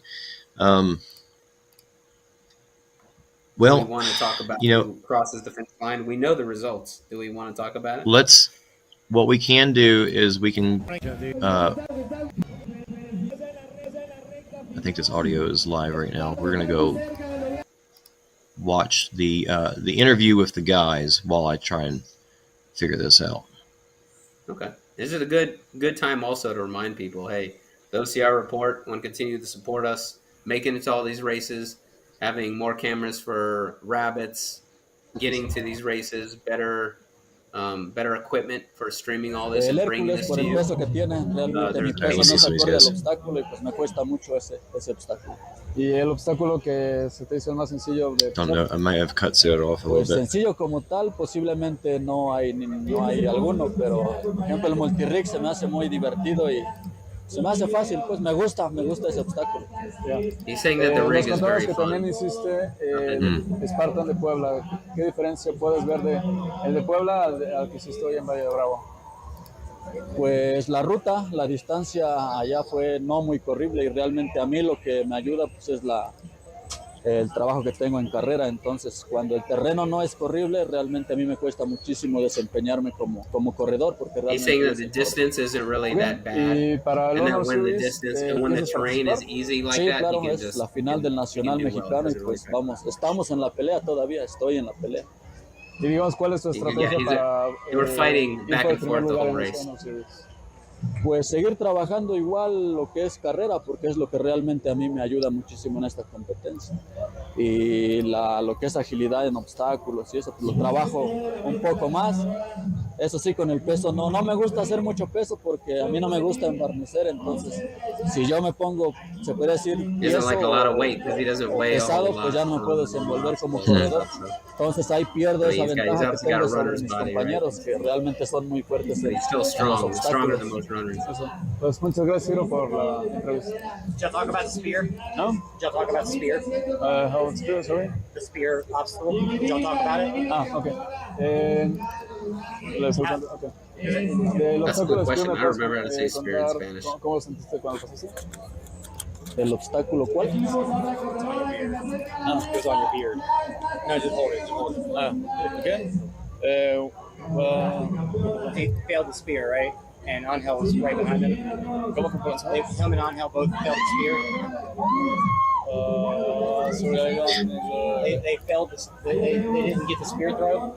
They failed. Ok, ya. En el lanzamiento nos contabas que, bueno, tuviste un error en el Spartan. ¿Nos puedes contar un poquito de él? Mire, la cuestión es que ese obstáculo yo lo practico, pero realmente muchas de las veces lo que es el blanco, pues a veces, por ejemplo, ahorita yo me di cuenta que la paca está muy aguada, entonces le pegas y la lanza rebota, porque realmente mi lanza sí pegó bien. He said he Pero practices como it a lot, and tuvo sometimes you can nail it and it falls out. No tuvo esa fuerza para clavarse o que el blanco apretara la lanza, pues se salió. Yeah, Y it creo can que lo go mismo either le way. pasó a Ángel. Sometimes you can throw it too hard. Que and realmente yo si la practico, sabemos goes que all the way esa through and lanza falls out. Sometimes it's define la carrera y en este caso pues la definió, ¿no? Pero sí. Muchas gracias. Gracias. All right. After the men finish, we'll go back to the women and watch that finish. We didn't lose. yeah, cool. They're grabbing the interviews after. Those are always fun though. Talk about. I love that you gave a chance to catch his breath too. Hitting center and neck. Some people is to jump on the athletes as soon as they cross the finish line. There's no such. Right. He wasn't on the front. Here we have Angel Quintero. Ask him if that affected Una his race. entrevista Like, con was he Angel Quintero. behind people? Okay. God dang it.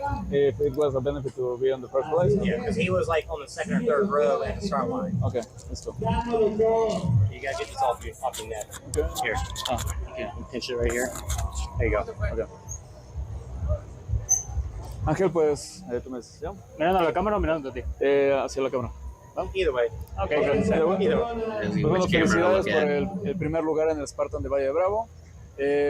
Cuéntanos cómo pensaste la estrategia de tu salida, porque pues estuviste en las primeras líneas, ¿no? Sí, bueno, pues la verdad es que es una carrera muy, muy rápida, como todos sabemos. La verdad es que últimamente he estado optando por empezar a correr tranquilo, entre comillas, sin agotarme y eso es lo que hice. Agarré un ritmo muy tranquilo, entre comillas, pero fuerte. O sea, la verdad es que no me cansé hasta como por el kilómetro 3.5. Mi objetivo era agarrar la cuesta más difícil rápido. Entonces eso fue lo que hice. La verdad empecé un poquito lento, pero me acerqué mucho con ellos en la subida. Y posteriormente, pues sabemos que era una carrera rápida en la segunda parte. Entonces solo era aguantar el paso que implantaron. Y pues bueno, la verdad es que estuvo bien, se definió en los últimos obstáculos, pero me agrada que pudimos hacer una competencia pues juntos toda la ruta. Ok. De los obstáculos que tuvo este Spartan, ¿cuál fue el que se te hizo el más difícil?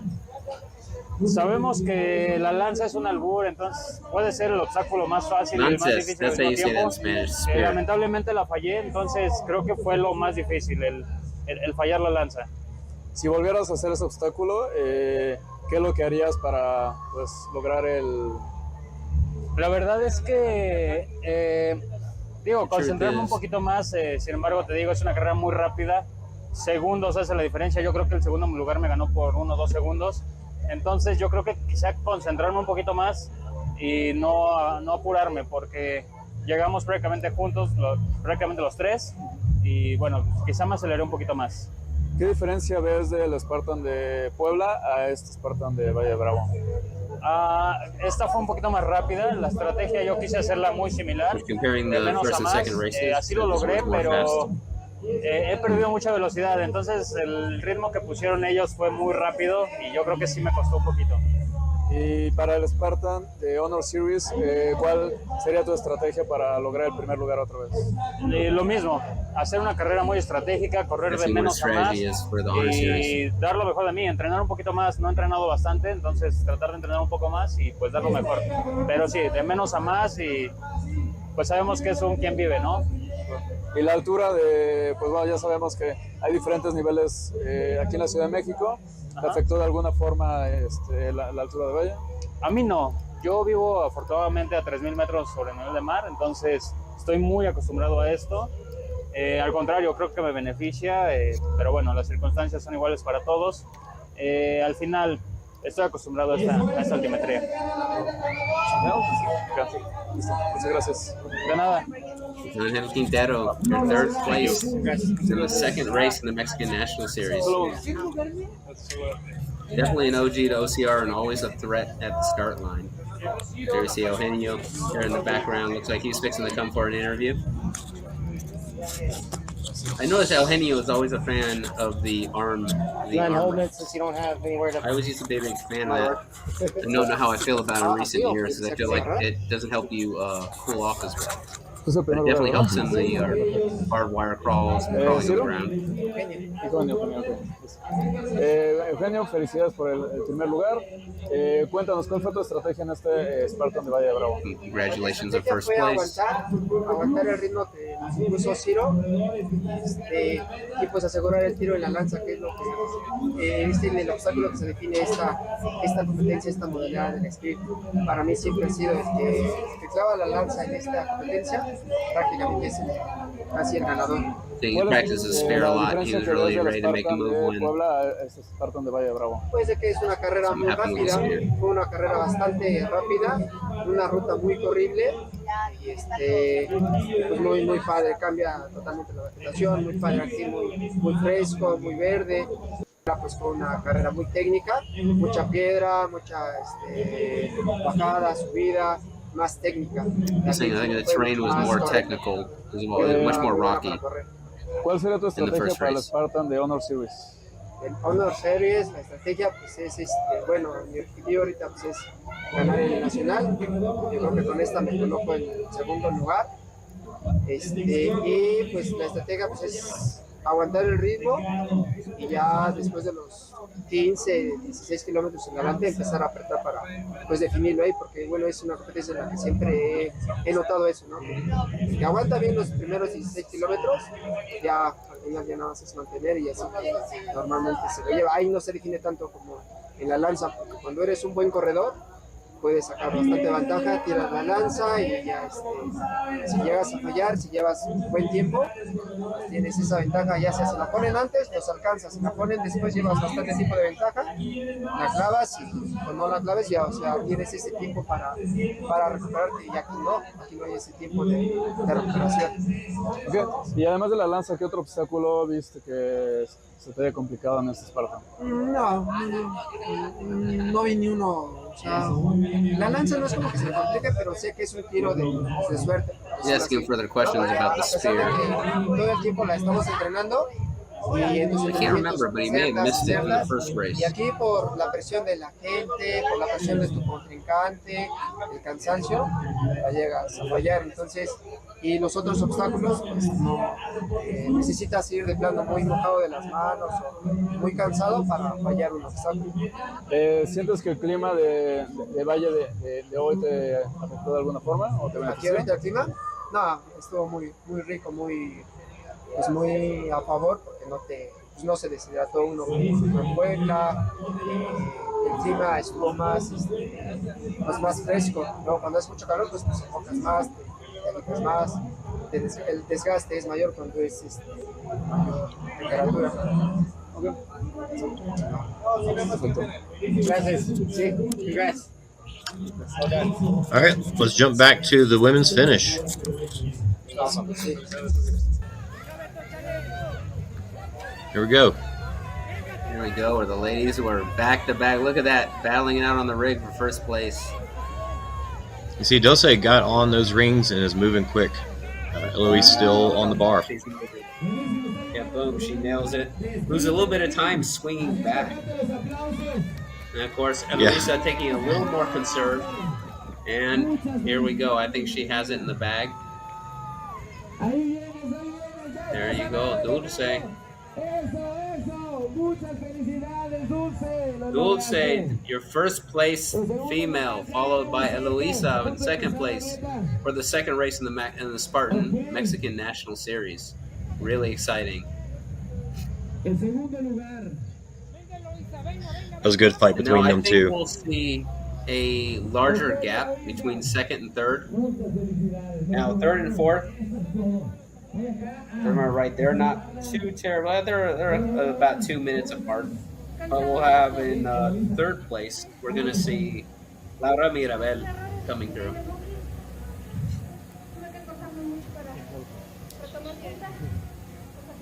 Can't quite hear her there, but she didn't get a chance to catch her breath, man. You gotta let her catch her breath. Yeah, before she gets right.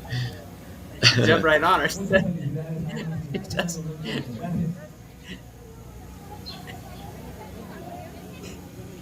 All right, so we're going to go back and catch third here in a second. Okay. Yeah, this will be Laura Mirabel. The Battle of the Lauras. The Laura Battle. 2024 is what we'll see coming up next. And these two ladies, once again, they've been racing against each other for a while. So they're friends, they know each other. Oh, nice. The gentleman with the front row there. I tried that one time, and it didn't go well. I ate All right, it. so here we're actually seeing Barbara on the rig. So, Oh, wow.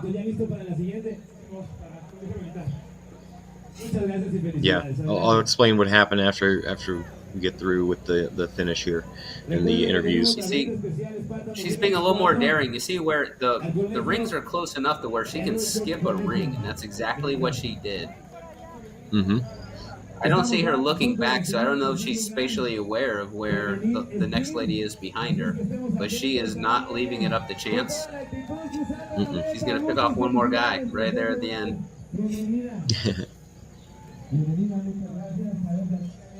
So the way I understand it, I know Jason, you're going to comment on it here in a little bit, but there was some controversy because Barbara comes in third place here on the video. Yeah. But Yeah, so let's watch the interviews first, and then we'll go and explain that part of it. okay.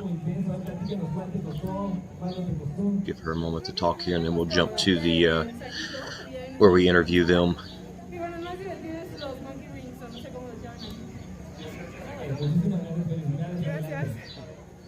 All right, we're gonna jump back to us for just a moment, and while I get the interviews ready to go. Okay. Sounds good. Yeah, what an exciting race, though, man. It's good. I can't wait to see what happens in the third race. Everyone's pretty close. Here we go. Ask her if she hit her spear throw first. Ok.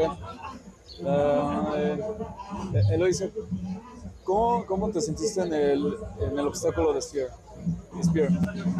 Ahora si quieres déjalo otra vez.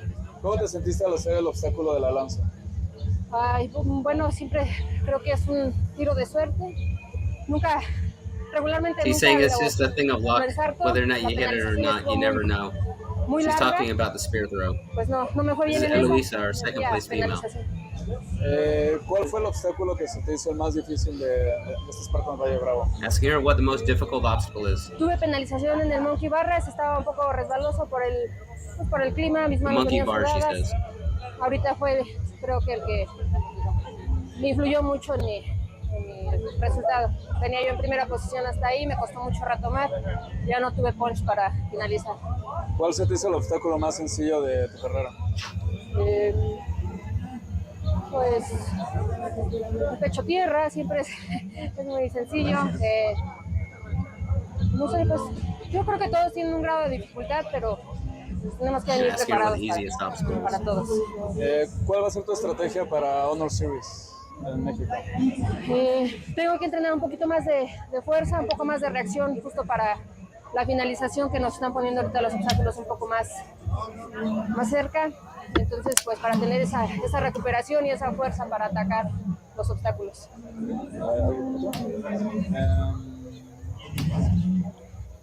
¿Qué otro puedo decir? ¿Qué te puedo decir? A diferencia de Puebla, ¿cómo te sentiste en este Spartan? Mejor. En Puebla hubo mucha obstrucción. Asking her what she liked la the ruta first race or the era second race better in vereda. Puebla compared to this Ahorita one. con la modalidad competitiva realmente no me han gustado los horarios de arranque. Nos quitan mucho el hecho de tener que ir abriendo paso con los demás compañeros. Realmente sí me ha matado mentalmente. Normalmente pues sí, siempre llevamos compañeros adelante, pero no la cantidad que estamos llevando ahorita. Puebla sí fue muy It's a little harder mentally in the first race. porque la ruta era muy pequeña. A diferencia de Puebla, aquí pues la ruta era muy abierta.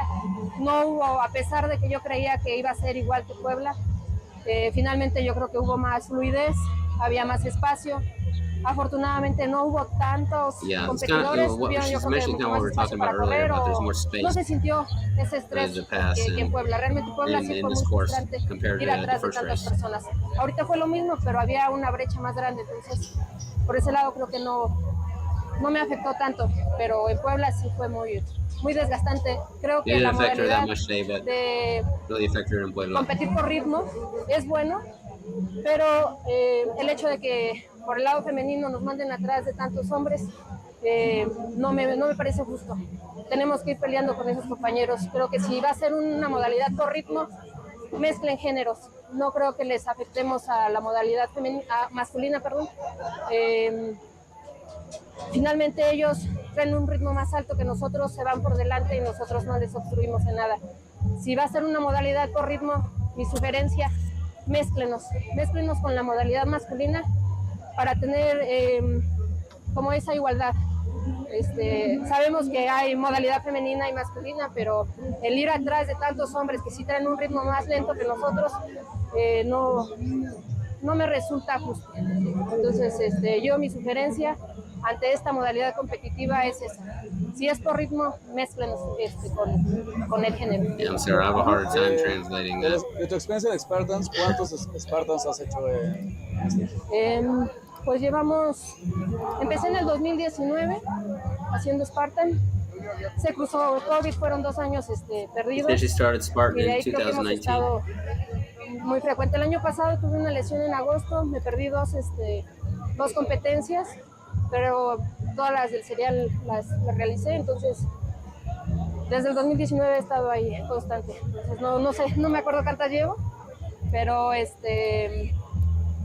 pues nada más la parte del COVID, el año pasado 2 por una lesión que tuve y de ahí he estado en todas. Sí. Gracias a ustedes. Yeah, commentating on how the race scene was and how things progressed since COVID. Gracias, felicidades. Sí.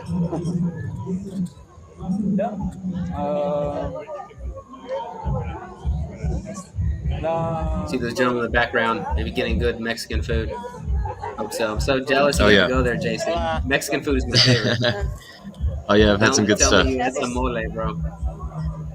Oh, not this time. I did last time though. Okay, here we have. You told me. We have Dulce. You told me when to start. Okay? Yeah, we're good. ¿Tu nombre, perdón? Dulce Velázquez. Okay. Dulce. Pues bueno, felicidades Dulce por el primer lugar. Gracias. Cuéntanos cómo te sentiste a lo largo de la carrera. Pues al inicio muy bien, es una carrera muy explosiva. Cuando llegamos a la parte un poquito técnica fue donde me fui quedando un poco. Después mi compañera que iba en primer lugar, Eloisa, tuvo un error y ahí fue mi chance para poder correr un poco más rápido. Sin embargo, me volví a alcanzar y fue como que nos fuimos ayudando para agarrar ritmo, un buen ritmo en toda la carrera.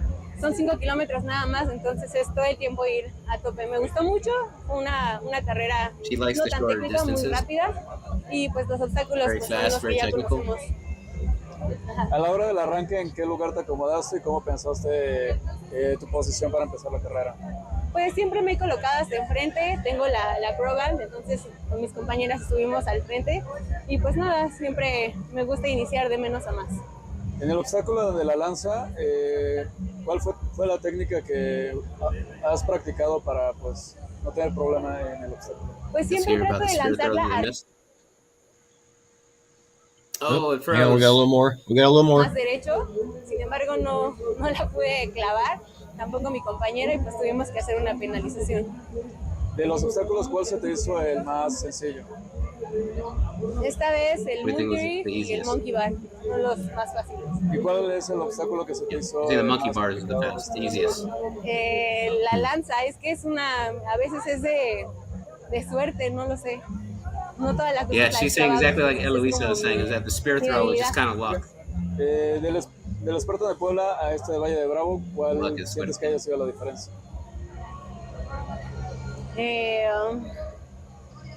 Me gustó más la de Puebla, un poquito más técnica, tuvo mucha subida y mucha bajada. I was about to say, me gusta, Pues, she said she likes something. Entonces va mermando ahí la energía que vas reservando para al finalizar los obstáculos. En el de Puebla no pude terminar el Hércules Hoist, no lo pude hacer, y esta vez sí, porque vamos un poco más sobradas de energía y pues solo son 5 kilómetros. ¿Cuál es tu estrategia para el Spartan de Ciudad de México? La Ciudad de México son 21 kilómetros, pues mantener un solo ritmo, mantener un ritmo y pues guardar energía para el cierre. Siempre con Eloisa tenemos un buen cierre, casi siempre hemos llegado al mismo tiempo al festival de nuevo, entonces las dos ya sabemos que es a morir al final. Entonces, y este Spartan, ¿cuál sería? ¿Cuántos Spartans has hecho? ¿Cuántos Spartans has hecho? En esta modalidad que es Elite, es como 8, 10, 8. Sí, gracias. Sí, Gracias. Was she saying 8? 8 what? Congratulations. Yeah. She's Ocho 10. I didn't catch the end of what she said there. I think it may have been asking how long she's been racing. Oh. But yes. It's maybe 2018? Sí. 8 days. Something like 8 days. Pues, Yes, 8 days. Felicidades, Bárbara. Muchas gracias. Cuéntanos cómo te sentiste en este Spartan. Pues me encantó, estuvo muy explosiva, estuvo muy rápida. Me encantó seguir a las chicas, que me retaran, había nivel. Los obstáculos súper divertidos, los anillos muy divertidos. El peso del saco bastante, ¿cómo se llama? Retador, igual que la bola esta de cemento, que no sé cómo le llaman. Muy bueno también, o sea, me gustó bastante. ¿Nos puedes contar de tu sorpresa cuando viste que quedaste en tercer lugar? Sí, yo iba de que empezando los obstáculos y yo creo que iba como quinto, sexto, y alguien me gritó en efecto así como vas en quinto. Y yo dije, bueno, pues ya disfrutar la carrera, ¿no? De lo que queda, y en eso voy llegando así como de, ahí viene tercer lugar, y dije, ¡ay, yo! Surprised she was in third. Fue una gran sorpresa. Yeah, she's surprised she's in third. She didn't realize it. She heard it over the DJ. Este es mi segundo, mi segundo. Fui al pasado, al de Puebla. Me parece que en Puebla quedé en cuarto. O sea, tampoco me fue mal. Pero como que iban las chicas muy rápido, entonces yo dije, creo que ya no figuré, pero aquí estoy. ¿Y el obstáculo de la lanza, cómo te sentiste? Súper sencillo, o sea, yo pensé que me iba a costar más intentos, que me iba a ir al penalti, pero la verdad llegué y a la primera. Creo que tengo buen brazo ahí escondido. She's really happy she nailed the spear ¿Cómo te throw. vas a preparar para el Spartan de Honor Series en la Ciudad de México? Seguiré corriendo y echándole muchísimas ganas para que espero poder otra vez quedarme en podio. O sea, digo, pues ahorita como quedé en podio, pues no hay mejor motivación que eso para que en la siguiente echarle igual también ganas y que ahí sí esté segura que estoy quedando en un podio. ¿Y para entrenar tienes algún equipo? ¿Cuál es tu secreto? No, pues realmente no tengo ningún equipo ni nada, pero siempre he sido una persona muy atlética. Entonces hago de todo un poco y creo que justamente eso me ayuda. Ya yo creo que cuando se acerque la fecha del siguiente Spartan, priorizaré un poco la carrera para que me dé bien. Perfecto. Pues, muchas gracias. Muchas gracias. Gracias. Sí. Muchas gracias. Chao. It's one of the things I really love about the Latin culture, man. Everyone, you always kiss the ladies on the cheek and hug them, and all the guys hug. It's a very loving, emotional culture, man. It's one of the greatest things I love. I was around that for so long. It's so funny that it's when you go back to say you're around more Americans, right? And you're in the Latin culture for a long time. You go back to Americans. You forget that that's not the norm. Like you know me, Jason, and everyone in obstacle course racing knows I'm a hugger. I love hugging everyone, but some Americans, it's a little much. It's like, yeah. But as you can see there, all the athletes are hugging each other. I just love that wonderful, loving environment. Yeah. So, well, let's get into the results here. Top 10 men. I'll let you pronounce the names. Yeah, all right. In first place, en el primer lugar, Eugenio Godinez. In second place, segundo lugar, Ciro Pérez. In third place, Angel Quintero. In fourth place, Leonardo Bavaria Valdez. In fifth place, Alfredo Gonzalez. In sixth place, Daniel Mendez. In seventh place, Alejandro Bartning. That sounds very American. And then in eighth, we got Tomás Saavedra. In ninth place, we got Dante Alberto Acevedo Diaz.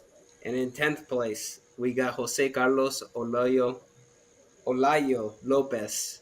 And you can see quite the difference there between the big gap. Look at the first top three guys. There's about a 5-minute gap. Maybe less than that. About a 4-minute gap between third and fourth.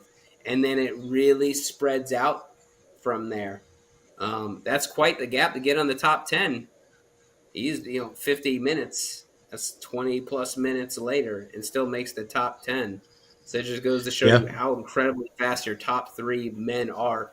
And just like we were saying before, all these top three men, Eugenio, Ciro, Angel, they already ran the first race. They already podiumed. These are well-known elite athletes in Mexico and actually on the world stage. If you pay attention to the other races in other countries, you know what legit athletes these guys are. But remember, Leonardo and Alfredo and maybe a couple of others, they're going to get some good points here for the series as well. Yeah, I mean, we can kind of juxtapose it from the first race. And the first race in first place there's several guys that were not were not here at this race apparently, or at least didn't place in the top 10. And now we do want to give it some time before all the results get finalized, because I know they had some issues, as we're going to see here in a moment, with the results and who ended up in which bracket. So let's go ahead and jump into the top 10 women. We'll talk about that. We'll post those, the series results online later on once we make sure that everything is cleared up. Okay. Then here's before the women, we only see 6. And previously, at some point, I know I saw 8 total, but we also don't see Barbara on here. So what I was told so far is that she dropped the Hercules and did not take the penalty loop. So they gave her a 10-minute penalty for that, which would put her down in, from what we're looking at here, it would put her in 5th. Or I'm sorry, it would put her in 4th or 5th. But I'm telling you, there's a couple of other I don't know. There's some issues here with the results. So this is not 100%, but obviously we do have the first couple, and then Laura Mirabel I'm pretty sure she got 3rd for sure. So if you want to go ahead and read the names off. Yeah, no, this is just interim results, right? This is not the finalized, Right. because I also have on good authority that the both Lauras got third and fourth. So there's a bit Correct. of a change there. But so in the first place, we have the greatest name ever, Dulce Flores, en el primer lugar, y en el segundo lugar, Eloisa Godinez Romero in second place there. In third place, we got Laura Mirabel. In fourth, we got Jacqueline Novella. In fifth place, we have Nora Alicia Gonzalez Novoa. And in sixth place, I'm going to butcher that name. Please forgive me. Huset. I think it's Huset Ledesma. But we have quite the gap, as we can see there. Look, and that's 49-minute difference in sixth place. So that's so quite the difference. Again, it's hard to say. Maybe that's an age grouper. I don't 100% know. So that's some stuff that we're gonna have to get cleared up, and then we will get those series leaderboards out online sometime later this week or next week. Is probably what we're looking at. But those results for Barbara can be drastic. That's a big deal for her. It looks like, and I believe, correct me if I'm wrong, she placed sixth place in the first race, which that means she's sitting at 15 points.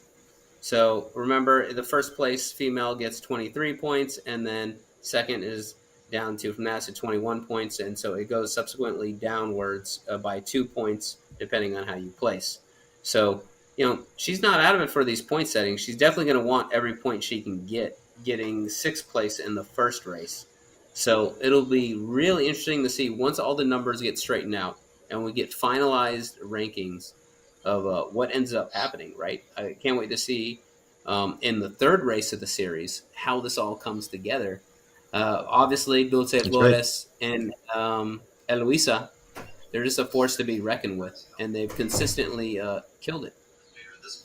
Yeah, third race in the series coming up in August. We are going to try and time this outro with the Spanish-speaking guys, so it's going to be a little tricky. I'm watching and waiting for the signal, but thank you for sticking with us through some of the issues. But I'm glad we were able to get the show out despite, and we will see you guys next weekend in Ohio for War X. We're going to try and do that one live. They say we've got some good signal there, so we'll see. Miles, thank you so much for joining me. So thank you to all of our rabbits that we had. Thank you to our Spanish-speaking guys, Wampa El Profes. They call him the professor, the Spartan professor. Professor. Yeah. And Eduardo Moreno, and all of them for their hospitality. Awesome guys, awesome crew, just amazing people out here. Absolutely. So we're going to be... Thank you for having me. What a great time, man. Look forward to more. Yeah, it was perfect having you on this Spanish one.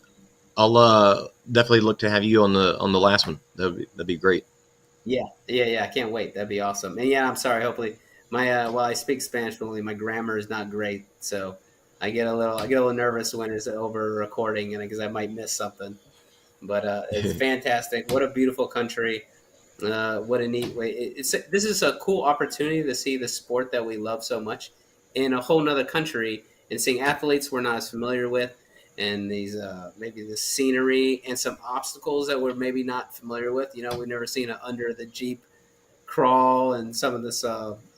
We have seen the balance beam. They use that in other countries too, but it's just really kind of neat to see the little differences here and there. Yeah. And while I'm waiting for the Spanish guys, the Mexican guys to call it out, and they're going to give me a signal by waving, but that Jeep last race, they had it where it was dug out under the ground, and you just crawled underneath there. Oh, that's cool. That's cool. Yeah, it's a little neat. That could be. I tell you what, you could really don't think that's a simple obstacle. You could really hurt yourself. Like we saw, the top two women, the top two men, they were racing back to back for first place, right? They were really close to each other. Imagine how easy it would be to dive down and try and crawl underneath it really good, and then just totally hit your head at the back of one of those Jeeps. You know what I mean? Like, okay. Totally... They're done. We're going to call it out. Thank you guys so much. We'll see you next time.